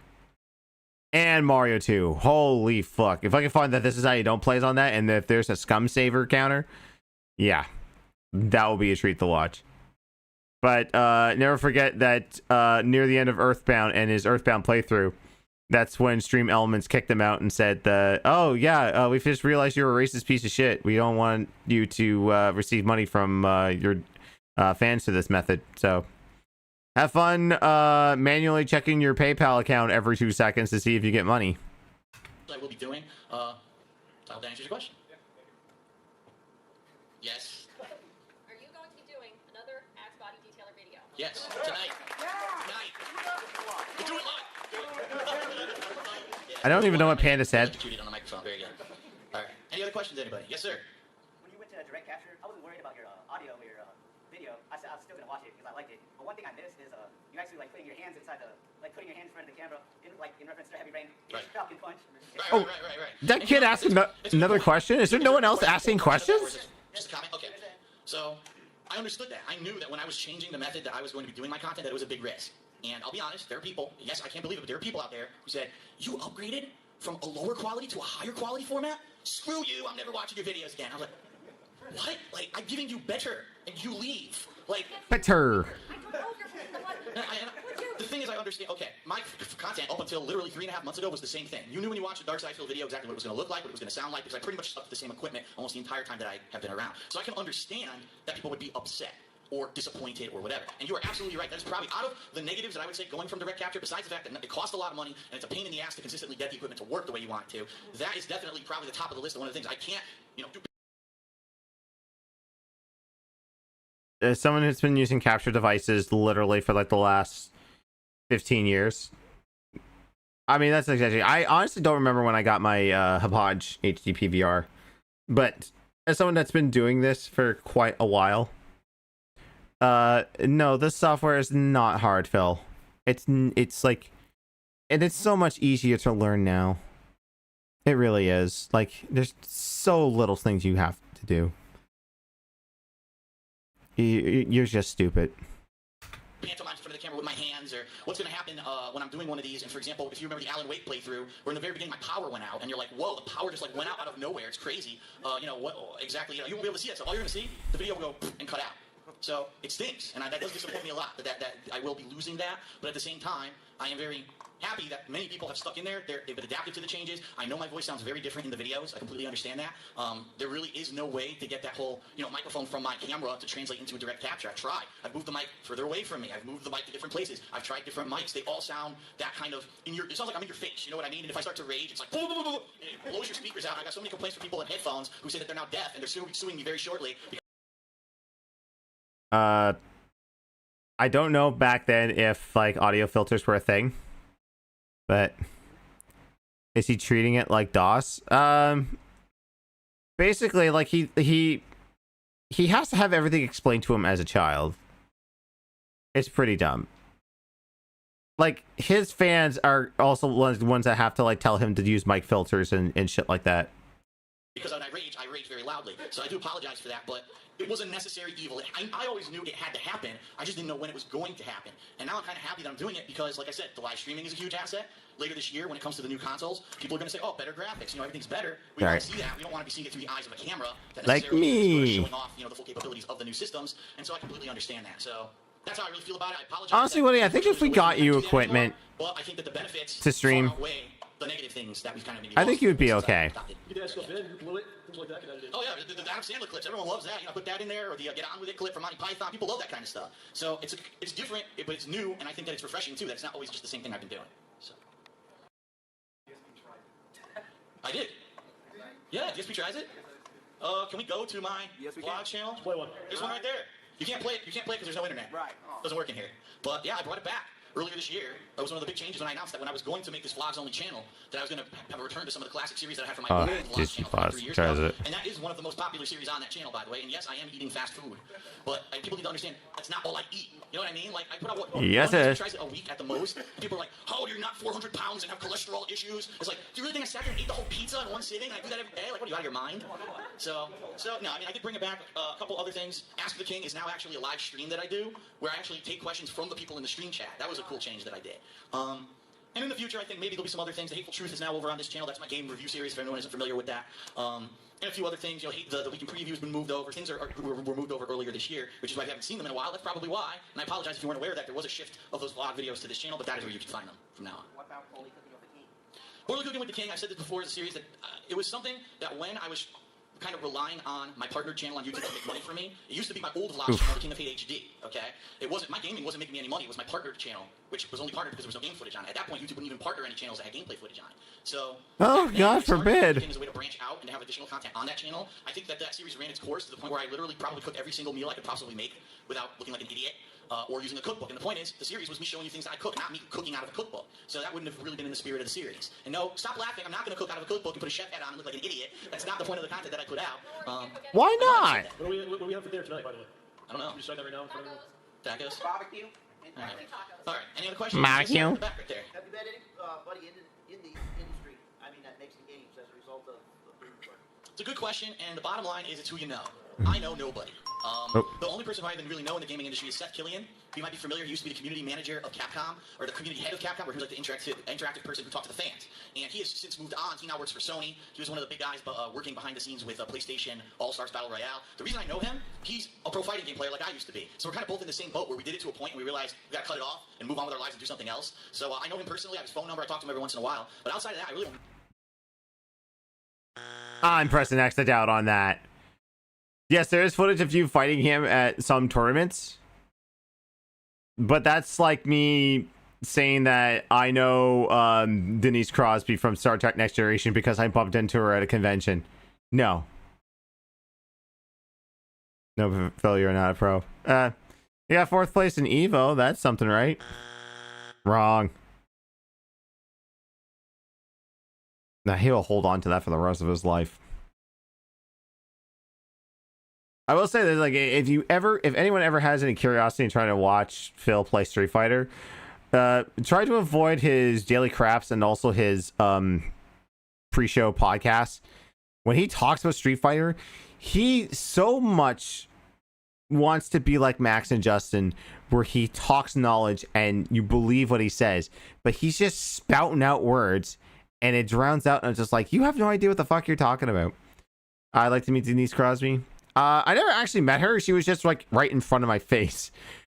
She was actually like marveling at someone's cosplay. I run into these like celebrities at conventions purely by accident. I held the door open for Gates McFadden, and now I realized it was her. And like one of the workers had to come up to me. She's like, "Do you know who that was?" I was just like, "That's probably one of the guests, isn't it? Is it Crusher? Did I open the door for Dr. Crusher?" Yes. God. The best, and I told the story before, is when my wife's friend, she was dressed as Korra from Tron Legacy, and J.G. Herschel, who plays General Martok in Deep Space Nine, was there in full Klingon makeup. Walk up and he's just like, "Oh, I like your costume," and she's like, "Oh, thank you. I like yours. Looks like it took a lot of time to work on." He's like, "Yes. Would you like a photo?" And then I took my camera, took a photo, and the whole time I'm just like, "Oh my god, oh my god, oh my god, oh my god." And then, like, as he walked away, I'm like, "Do you realize who that was?" She's like, "No, that was just a guy in really good Klingon makeup." And I was like, "That is the Klingon. That's Chancellor Martok." Oh, she became Chancellor by the end of DS9's run, but still. Yeah. We are contemplating going this year. I really would love to because Jennifer Hale's going to be there. And then it's just like, what do I get her to sign? Or what do I get signed? Do I get signed Mass Effect? Do I get signed Bayonetta 3? Do I get signed like 20 million other things she's voiced? My copy of Spider-Man on PlayStation 1? But you know, we'll have to wait and see there because that's coming up in October? November? I don't remember when it is there, but hopefully we'll be okay. MGS2. Yeah, she was EE in MGS2. Industry. Technically, she's in MGS1. I have to know though if Jennifer Hale actually was in MGS1, proper MGS1, not Twin Snakes, and doing British Naomi before they're just like, these accents are insensitive. We better remove them. It's kind of weird because you look at this and you say, actually, can we go back to my DSP gaming channel? You look at this and you say, wow, this guy has millions and millions of views and, you know, all these subscribers, and it's crazy, like 20, 50 million views I've gotten in the, 3 years that I've ran this channel. He said, that's astronomical. You know, it's crazy. This guy must have insider access to the industry. And the bottom line is, I am an independent. I do not work for anyone. Even though I am partnered with Machinima, and Machinima puts ads on my videos and pays me to do that, I don't have a contract with anyone where, you know, oh, I go to the office every day and, you know, I have insider access. Last year I was blessed enough to actually get access to E3 through Machinima, but they didn't run any promotion this year to actually do that, which is why I wasn't able to attend E3 this year. So you'd be surprised. Oh, poor Phil didn't go to E3. About me, you know, they watch my content, they love it, and they think that I'm a big thing on YouTube. I don't have those kind of insider contacts that a lot of other people have, and it's kind of funny because you don't work the system. You just upload the videos and go, yeah, that's all I need to do. Machinima tried with this guy, tried, He's just like, hey, maybe you would want to do this. Hey, this YouTuber's doing this. Maybe you want to think about it. He's like, no, I just going to do what I'm doing and just, you know, rake in the money. It's just like, it's not a forever thing. Like, eventually we're going to change your contract. So it's going to be watch hours based and not views based. You look at the people who went to E3, and a lot of times you say, how the hell did that guy get in? Like, why was he there? There are people who, their lives are gaming. Jealous. If this guy was nothing to do with gaming was there, what the hell did he even do there? Like, did he even care about the games, or was he just walking around and Are they popular? Guess what? It's mostly like E3, especially in the later days, was a popularity contest. And the popular people got to go. Were you popular, Phil? No. oh my god, to E3, I'm special. So, yeah, that's an Steve, question. Unfortunately, Coke no, I more. don't know a lot of people besides, probably Seth, I'd say. Any questions? In the back there, sir. Well, there's two ways to answer this question. The first answer would be I would like to do a Renegade FemShep playthrough of Mass Effect 2. But what I found this year is when I started doing these new series called Retro Replay, where I would replay a game that I'd previously done, but doing it in higher quality now with direct capture and all of that, and possibly even doing it different. Like you brought up, it's a Renegade FemShep. When I replayed Mass Effect 1, I played as a female shepherd who made all the bad choices. And it was actually a far different playthrough than my original one because of that.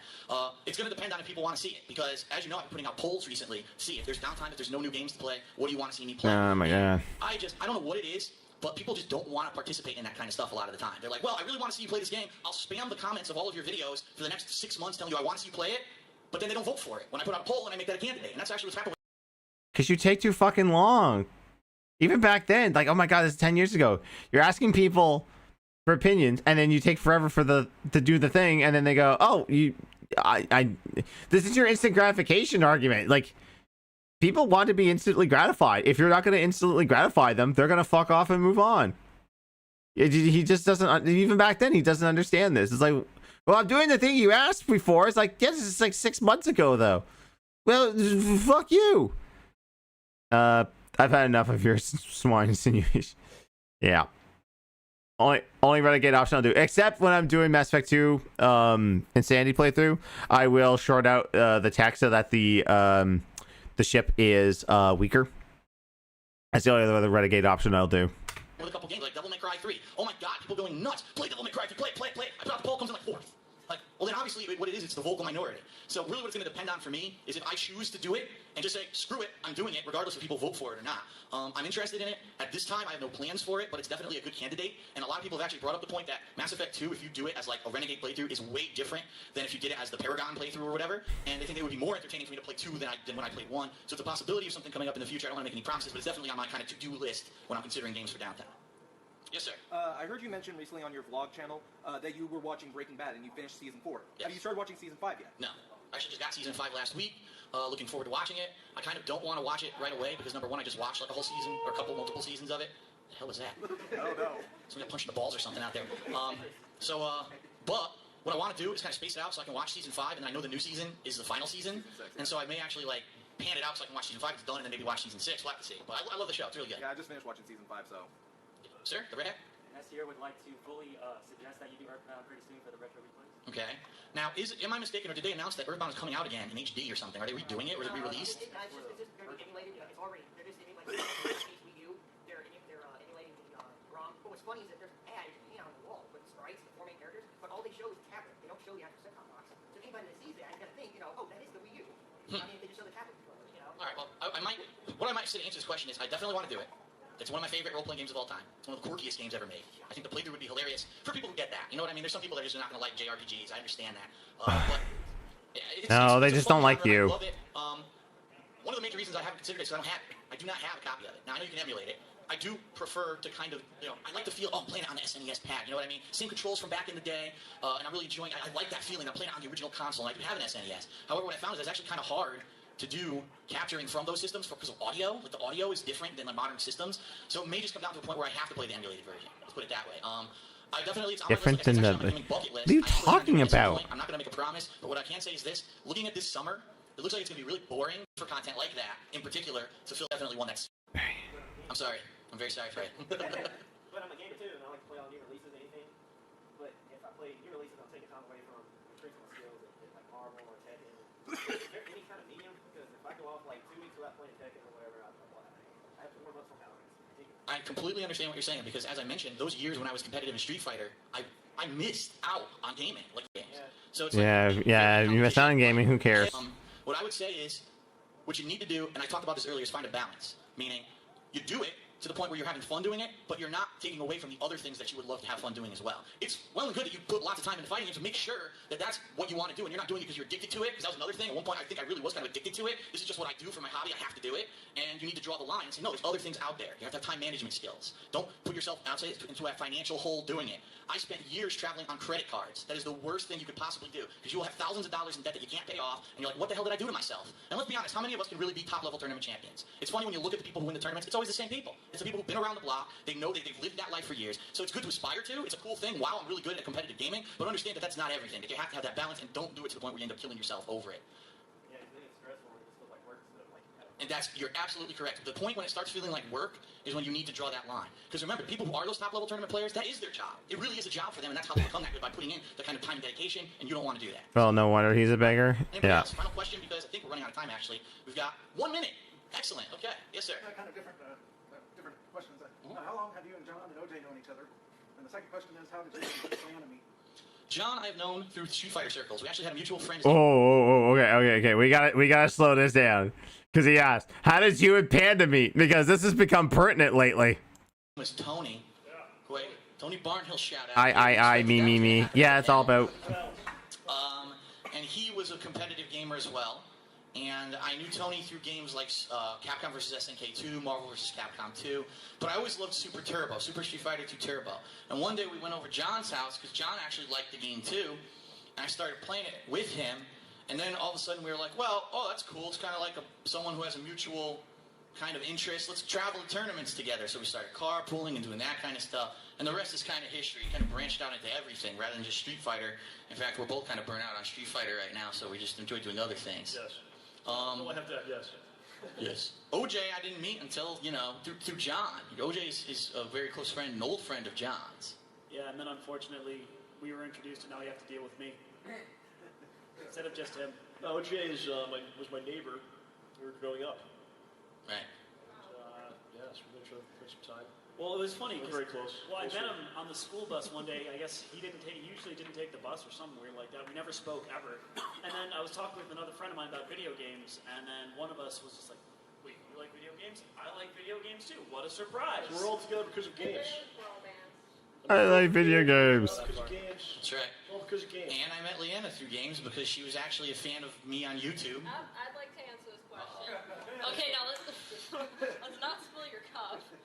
But let's set the mood here. I'll give you a good description of what his life was like before me. So it was a late night. He'd been drinking. He was trolling through Cougar Life looking for love. And it was on YouTube. He decided to check his messages because, you can't just stare at Cougar Life all night. And he opened his messages. Spam, Dark Souls. And then there was me. And he looked at that message. And he read it. It was just a normal, happy message. One of those inspirational messages he gets 10 million of a year. The ones, I love your content. I've been watching since da-da-da-da-da. This is my favorite playthrough. Da-da-da-da-da. It was as simple as it wasn't like, I love you. That's the meme. That's the meme. It's like, hey, Phil, big fan. Been watching since Fallout 3. Yeah, fuck the haters. You got this. I love you.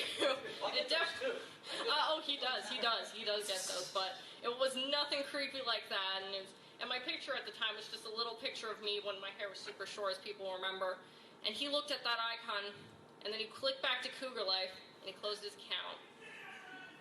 And yes, it was a fascinating story, sir, yes it was.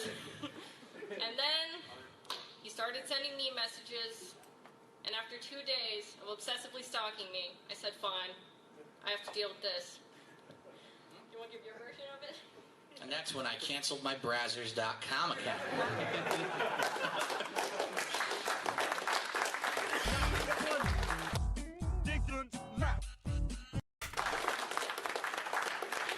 I need to work on that. So many plugs. They seriously owe me money. Don't phrase it that way. All right, so we're going to get out of here, everyone. I know that there's going to be another group coming in, and I apologize if that group has been waiting for me to get out. I will get out quickly. But thank you, everyone, for attending the panel here at SGC. Definitely appreciate your viewership. Right now, just so everybody knows, we are not going to be heading back to the vendor hall, I mean, for our table, because we've been there all day, and pretty much it's kind of burnt out at this point. If anyone wants autographs, I'd be more than happy to do so. I guess what we'll do is head out This guy's like, to the lobby I want over here autograph. if anyone wants to, get anything signed. And that's about it. Just so everyone knows, I am going to try to get back into the convention circuit. So if I get any more news on any new conventions coming up, I'll definitely let everybody know. So stay tuned to my 2 YouTube channels for that info, okay? All right, everyone, my thanks God. for coming. Have a good convention. Thank you, Screw Attack, for having us. And now let's get the hell out of here. Okay, so now he's gonna play he's gonna play what do you call it there now? Halo at the iMog. Okay. Do you wanna see a Darksydephil autograph? What he was just plugging there? This, ladies and gentlemen of the Syrup Club, is what a Darksydephil autograph looks like. Look at that scratch! Hey guys, let me get rid of the cookies thing here. Look at that scratch! That is his autograph! Ooh, so edgy! And it's also signed by John Rambo. Oh yeah, this is the infamous... I don't know if this thing is still up, but yeah, apparently this guy wants $250,000 for this GoldenEye 007 on the Wii, signed by Darksydephil and John Rambo. But yeah, that is his signature. That's the signature that that kid wanted so bad at SGC. Okay, and now that instead of going to Tom for a palette cleanser, I need this video. This video gives me life. This is SoCal Regionals 2010. This is Mike Watson telling GSP to fuck off. In 2005, I think it was, the three of you were absent from ST Top 8. What happened that year? You can defer that question if you'd like. I think it was a combination of, I think it was the first console ST that we played on for a while, and we just kind of took it lightly, thinking that it's pretty much the same as arcade. So I really didn't get that version, go out of the way to get it and practice on it. And when we actually got there, it was, I mean, it wasn't that different, but the minor differences were enough to throw us off. And okay, so I just have to point before the infamous Mike Watson thing has it. So they're at a panel, and someone just asked them like why at Evo 2004 or 2006, I can't remember which one. It was 4th place Evo for, but this is the reason. Like they asked like why did you not participate in or make top 8 in that, and they basically said because they're paying PS1. The PS1 version of Super Turbo that was on the Street Fighter collection was inferior, and there was bugs, and that's why they didn't enter into it. yeah, I lost really fast, and then so did everybody. It was probably on else. Turbo 3 or something, you know? So yeah, it was just a little bit different than what we're used to. So, but after that, I kind of learned my lesson to always get the version that they're going to play on, because you can't just assume that everything's going to be exactly as you remember. So. How about you, Mike? What happened that year for you? Is that the year PlayStation 1 was involved? Can we be real specific, or do you not know? There was a problem. I think it was the PlayStation version. Because when you play Bison and you hit a Fierce Flame and it only goes like 20% of the screen, you got a problem with the game. And you got some, that's the answer I was looking for. You got some idiot named DSP who's a total piece of shit, by the way. I like to get that on YouTube, but this guy thought he was hot shit because he beat me and Choi in a game that was like. It's like fucking Neo Geo conversion of Street Fighter or some crap, dude. and he was so proud that he put under as a signature, he's the #1 U.S. ranked Super Turbo player that year. But I mean, look at him now.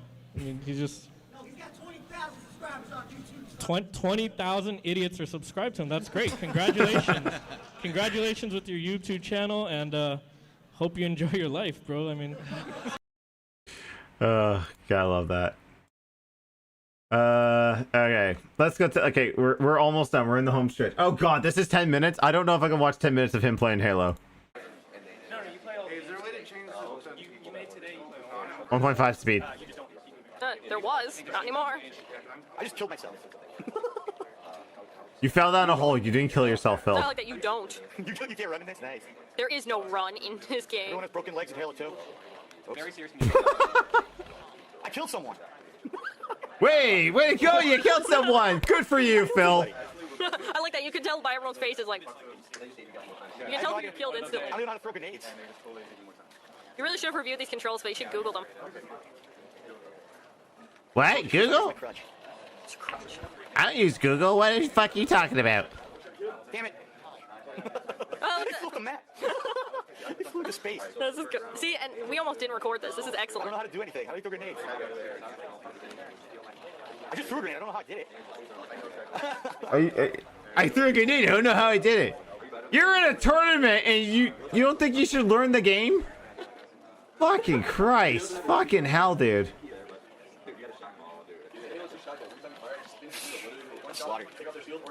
Played. I will be awarded 0 points. You've got this, sweetie. You got this. You got this, sweetie. How did I just throw a grenade? I don't know how I'm doing stuff. Oh my god. Oh, what the hell? Double. This is painful. I don't think I can watch all this. But of course, like, I don't know how to do anything. What do I do? I really wish I had grenades. Maybe it's time to play the fucking game! Cool, I have two And now this will be used against you. Unfair sport. Here, throw that over there. Whoa, I just felt the map. Fall through the world. Oh, don't throw a grenade at me. I don't know what I'm doing, man. Not fair. Yes, and I killed him anyway with my grenade. Yes. Suck on some of those. Oh, I couldn't kill him. Stupid shields. I like how you cartwheel when you die. I love this game's death, how you can cartwheel, you can fly off the map. See, this guy thought he was worse than me, but we're actually tied for suck. Tied for suck. Suck is a place. Yeah. This is funny. Shit. Oh, snipe shot, Chris goal. I think someone killed someone. Came across the. I'm stuck in a room. People above. You're on like the bottom floor. Have plasma grenades or something? And plasma grenades or something. Holy crap, that was so lucky. Yeah, meanwhile, over there's about to stab you. Well, there's no way I'm getting 6, so I guess I'm not qualifying for this one. Alright, I'm skipping. Okay. Prime! Alright. Talk your way out of this. Excuse your way out of this one. Let's do this, yep. And you this me! I've seen plenty of videos. I cared about the level. Oh god, is Craig there? I think I hear Craig. Okay, I might have to slow it down. Okay, sparring buddies. Let's see how this goes down.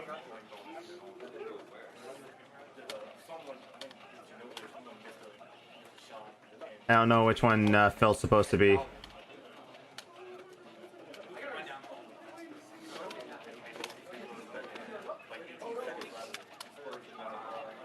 going back for this will be a good one.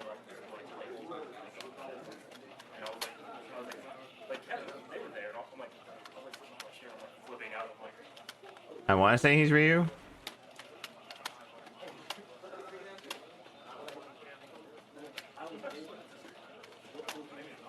Oh, this is looking too evenly matched.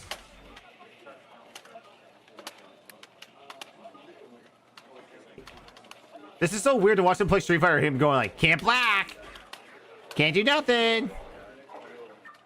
We need another Street Fighter 5 game day. Yeah, you know, thank you for correcting yourselves. We are not doing 5 again. We're doing 6. We should because Bison came out. I know it's not my game day. I might do one next Saturday.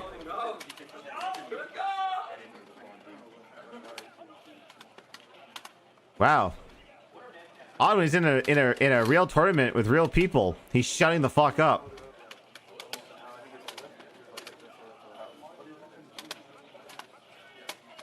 First match, Phil. You go, sweetie. I'd love to have that kind of support. Yeah. I really would. Alright, you got a character select? If you want to change, Vincent, or you're going to go the same? Well, I guess so. Alright. Not wasting time. I want to see a new stage with hippos. Yeah. No, that is the little meerkat dance at the end of every match. It sounds like Craig is there watching. Yeah, I know, Phil, when you need to yell to me. You could beat him with El Forte. I'm not even good at Street Fighter, and I think I could beat him with my Ken. There's still some combos I gotta learn there, but like, his gameplay is not hard to decipher. He complains about pattern play, but he always does the same thing. You go, sweetie. You go, sweetie. Okay, they're doing...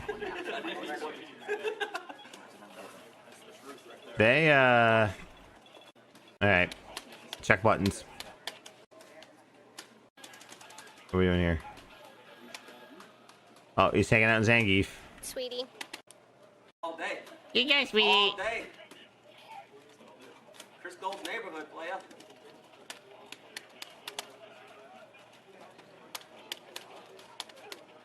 Look at him, he switched and he's getting his ass kicked. He's like, I can't block. Not doing that. "That's my move! Come on!" I'll act like Phil since he's not acting like Phil right now.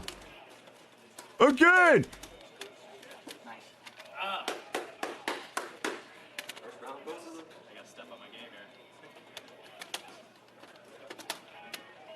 Hey, he just mashed his jab. What a piece of shit. Fuck this game.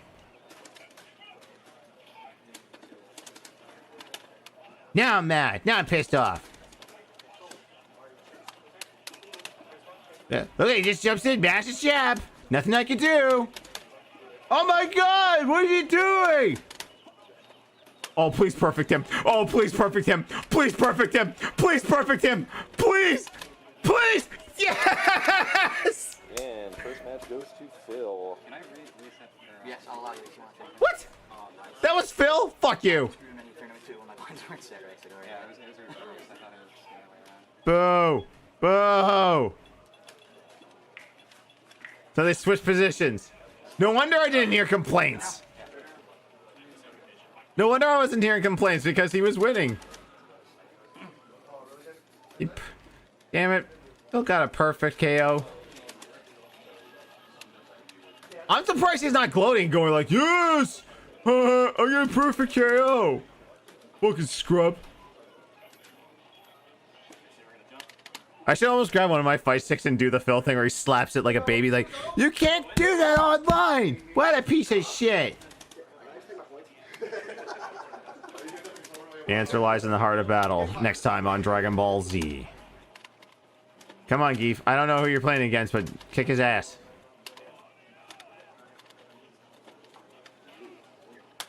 So quiet. Look at mass jab, mass jab. You complain all the time of people mass and jab, and that's exactly what you're doing, Phil. Fuck, I hate you.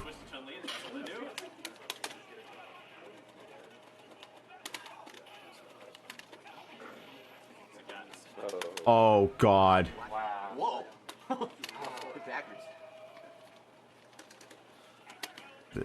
So this is how he made up all of those Iron Man points. He dominated in Super Street Fighter 4.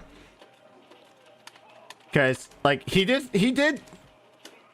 give him credit. He did do good in Sonic 4.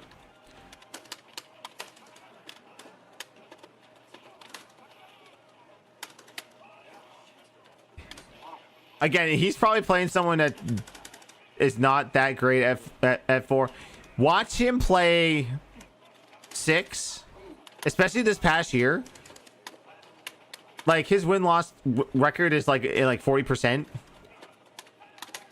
And anytime he like nice. You give a guy a compliment? Who are you and what have you done with Phil Burnell? You should be complaining right now. I didn't do that. His demeanor is completely different when he's playing online. If he's losing, everyone's lag switching, everyone's doing safe patterns or spam patterns, everyone's mashing jab, everyone's using lag switch. You did it, sweetie.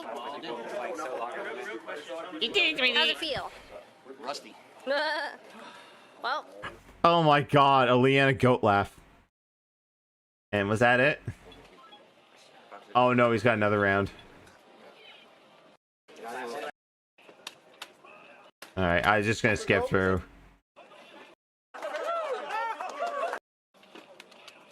Oh, I think this man. gives the female characters an unfair advantage. There's nothing to punch there. Oh yeah, it hurts. Oh.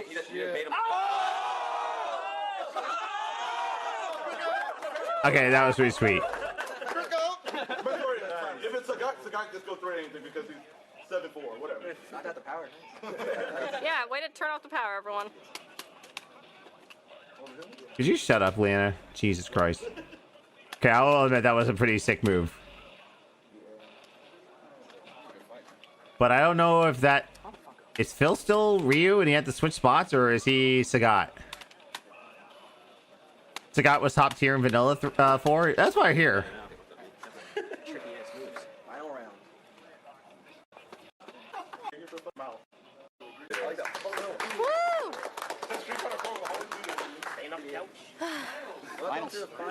Good job, sweetie. It's distracting, honey.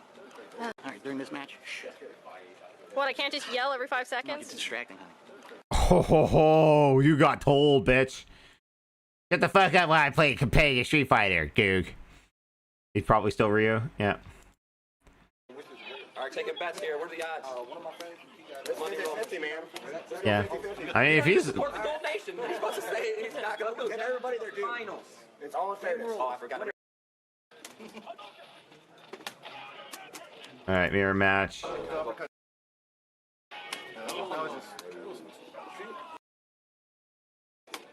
I'm guessing he's player 2, Ryu.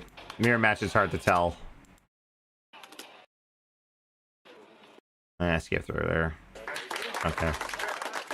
Oh, he won. I thought I had a read on that last one. I messed that one up. Good game, good game.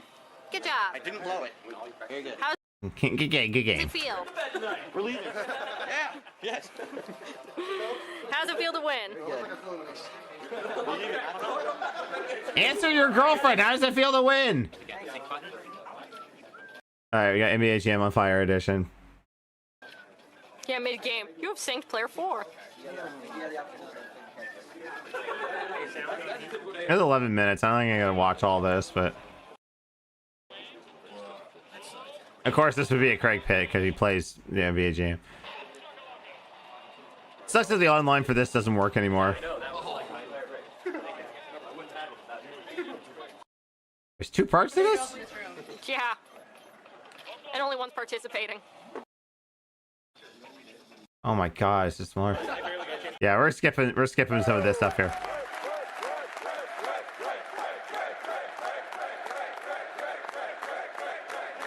There's a line sack of shit right there.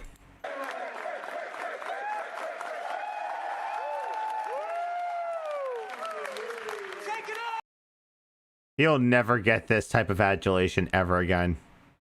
Unless it's from a bunch of people that hate modern gaming and Star Wars and pop culture for being too woke. You can keep that fucking crowd, Craig. I don't want anything to do with them.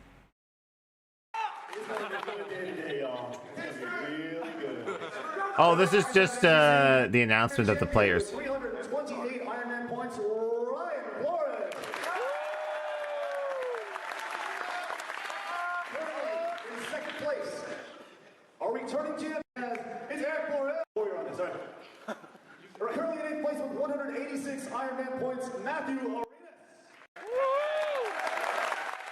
So he was in 8th place. He was 7th place, I think. DSP. Go, sweetie, you got it. Yeah.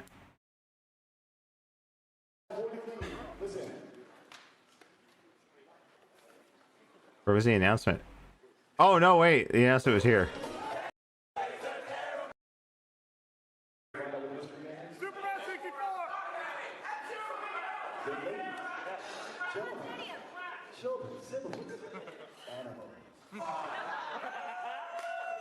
I give you the Ironman of Gaming stream.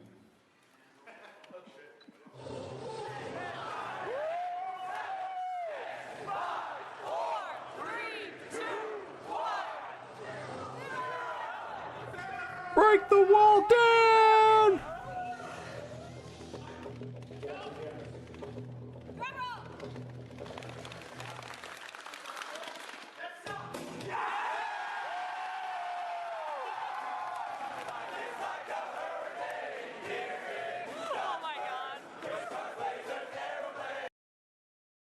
Yeah, so that was the big moment. Yeah.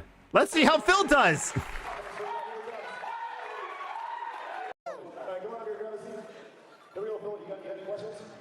Yeah.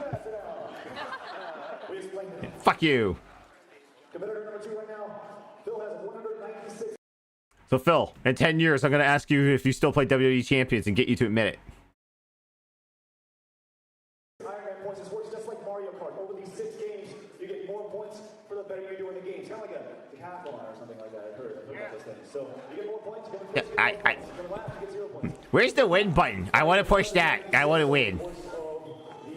6 games you played. The leader right now, Josh, has 370. So each game is worth 100 Ironman points. Just put that in perspective. So here goes DSP. A little loading screen. You guys can't see it, but there's a little beat. It's pretty awesome. It's fluttering and it's cute, and I can see it. You can't. So sorry. It's adorable, man. This is great.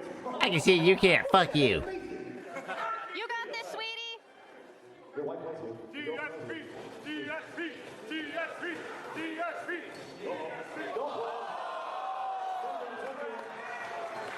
He's played before. He knows DuckTales. There's one. Let's get this on that day, I'm trying to remember how bad he does at this. Oh, there we go. Stupid plant. Why the hell did I hit that?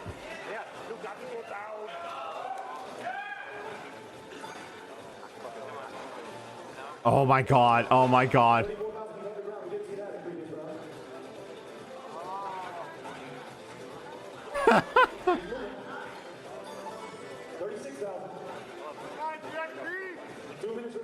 Listen, there's people that are generally wanting him to win.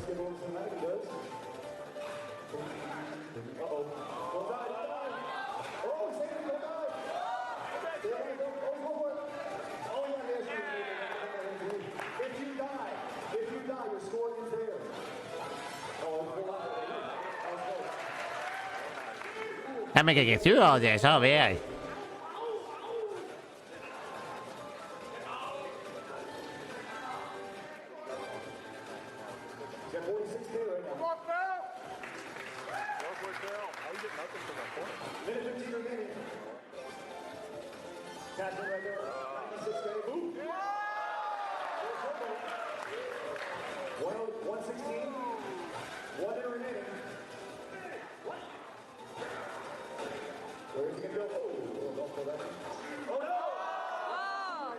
What the heck, dude? This is stupid.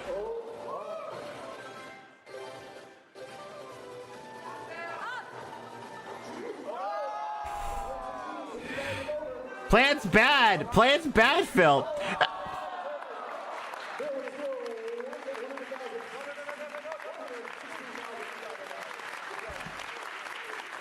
Bye, Craig. See you in 10 years when you ruin my life. You did good, sweetie.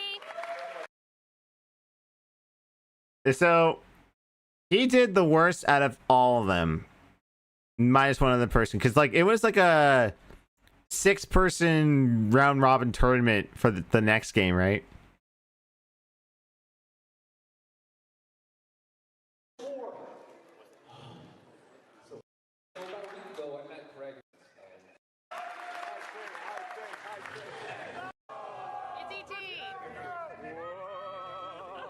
This?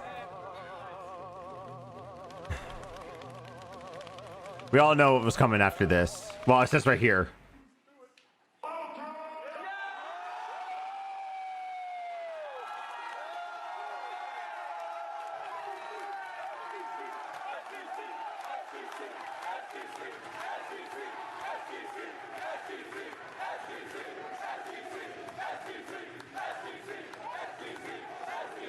Killer fucking instinct.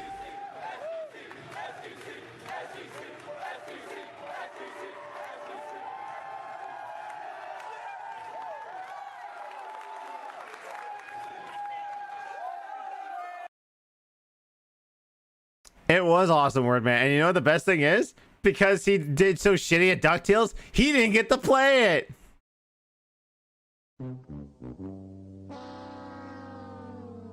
Poor Phil. Aww. So many kicks in the nuts. Let's see. Closing ceremonies. I don't think I did. That's probably the end of stuff.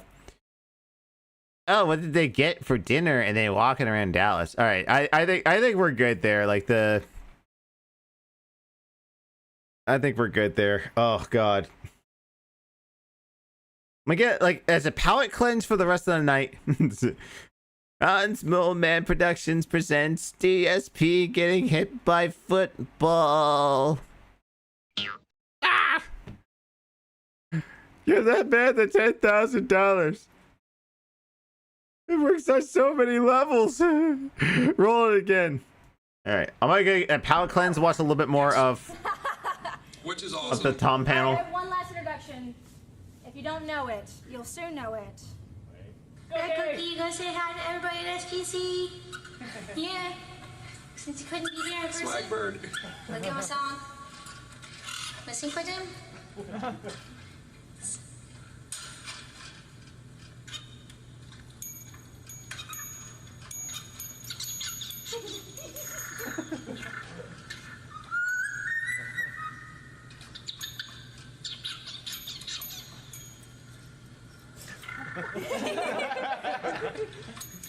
Tom, welcome to SGC.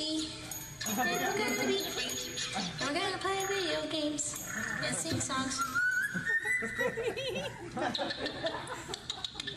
Thanks, Walden. What is this? That's why we were bringing out the thumbstick. Everyone's called SGC. It's okay, she's cute. Cookie. Hands up.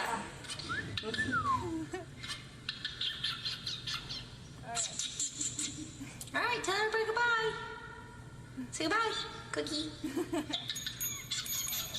Everybody. Goodbye, everybody. Awesome panel.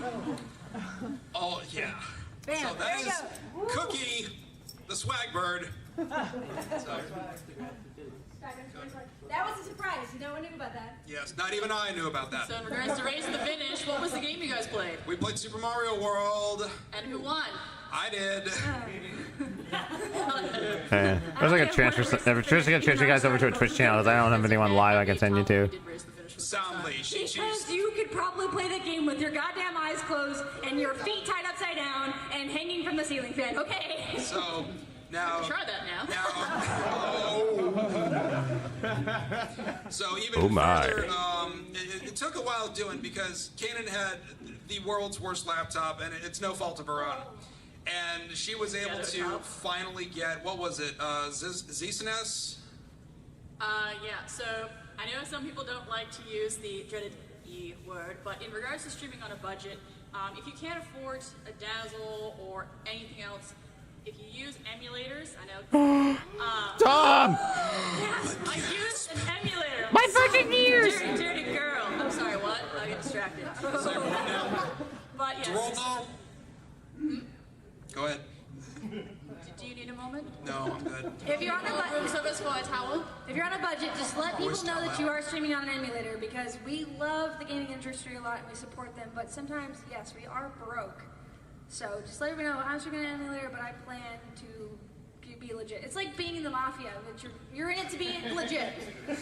Okay. One day. Every time you try to leave, those bastards just find a way to pull you back in. So in regards to streaming with an emulator, myself personally, when I was using the emulator, one, it was to test to see how well I could personally stream, to see if I actually had people that were willing to watch me, fuck up in Metroid.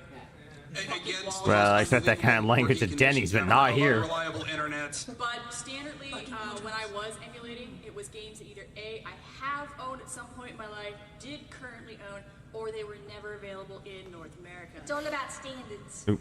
So pretty much I played Sailor Moon for a bit. The beat 'em up? I know, it's gonna be a while. Don't start. So, that's where we got the start from, so that's us. So let's get the nitty gritty underway so we can leave with the comedy of Q&A. Yeah, James, there's a little... Or hit F5. Is it F5? I forgot what the shortcut. F5? And then all the porn just starts appearing across the screen. I was riding in the car with Tom yesterday. I was like, Tom, can I get on your iPhone? And he's like, yes. And I'm like, I'm looking at your pictures. He goes, no! Tom! I'm like, That's just a thing you don't do. what are you doing? What are you doing? That was F5. Hold on. All right, I gotta say, unfortunately, guys, I'm gonna have to call it there because it's getting kind of late. Yeah, I thought it's like, no, I'll just do it myself. Fine, I'll do it myself. All right, now I can catch up with Twitter. Thank you, Silent Hero, for the tweets. All right, so yeah, we did it. We endured. We endured Phil at SGC. I don't know if I want to do his hour-long fucking post stream. And Snake, you'll need a key card. I don't know if I'm gonna like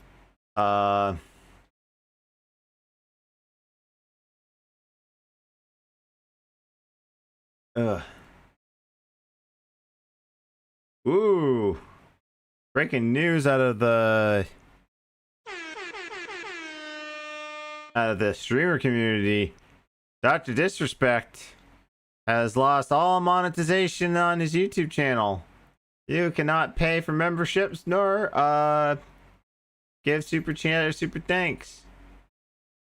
How much you want to bet our old boy Philium will drive this point home tomorrow? More than likely. He likes to dance on the grave of people that make more money than him.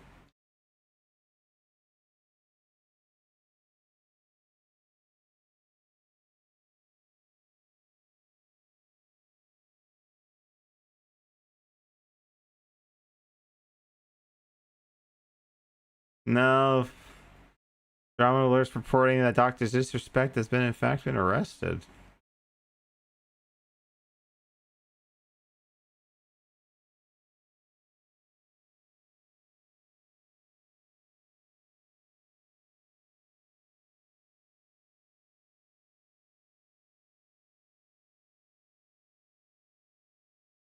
Ooh, what a just in time. All right. Yeah, I mean, that's kind of one of the things, man, that like the whole like, if this is true, if like Twitch people knew about this and held on to it for God knows how many years now, like holy shit.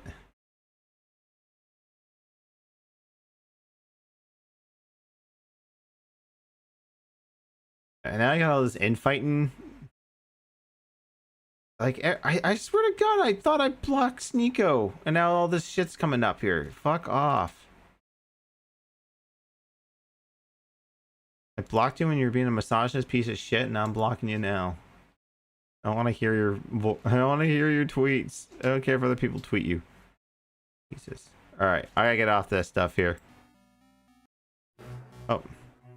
Wife's here.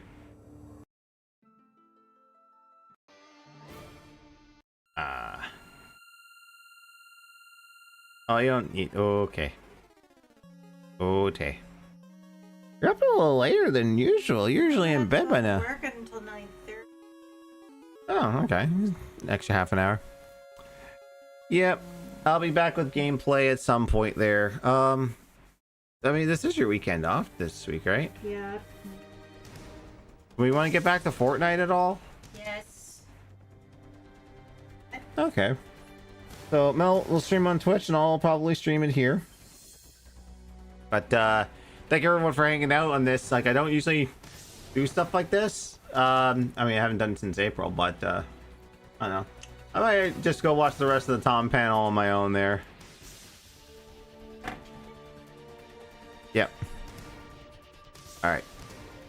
Ooh,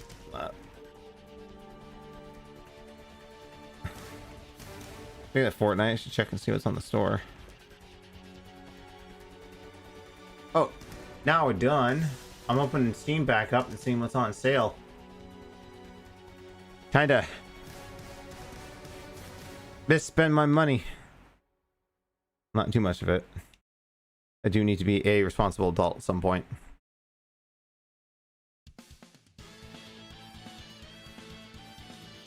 Alright, well, I'll schedule out the Fortnite stream. We have back to Fortnite Fridays.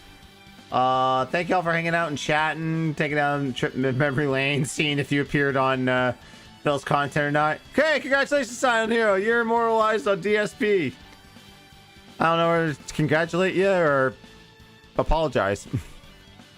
I did see that DuckTales Remastered is on sale on Steam. Damn. Oh, there you go. Pertinent to what we watch. Go pick it up.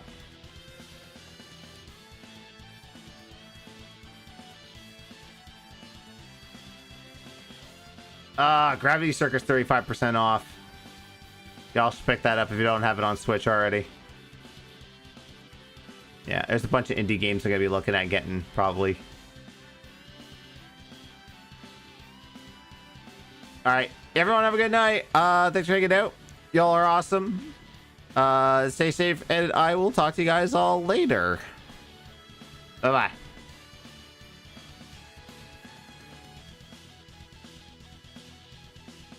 Oh, Tiny Teen, whatever. Yeah, Borderlands 2.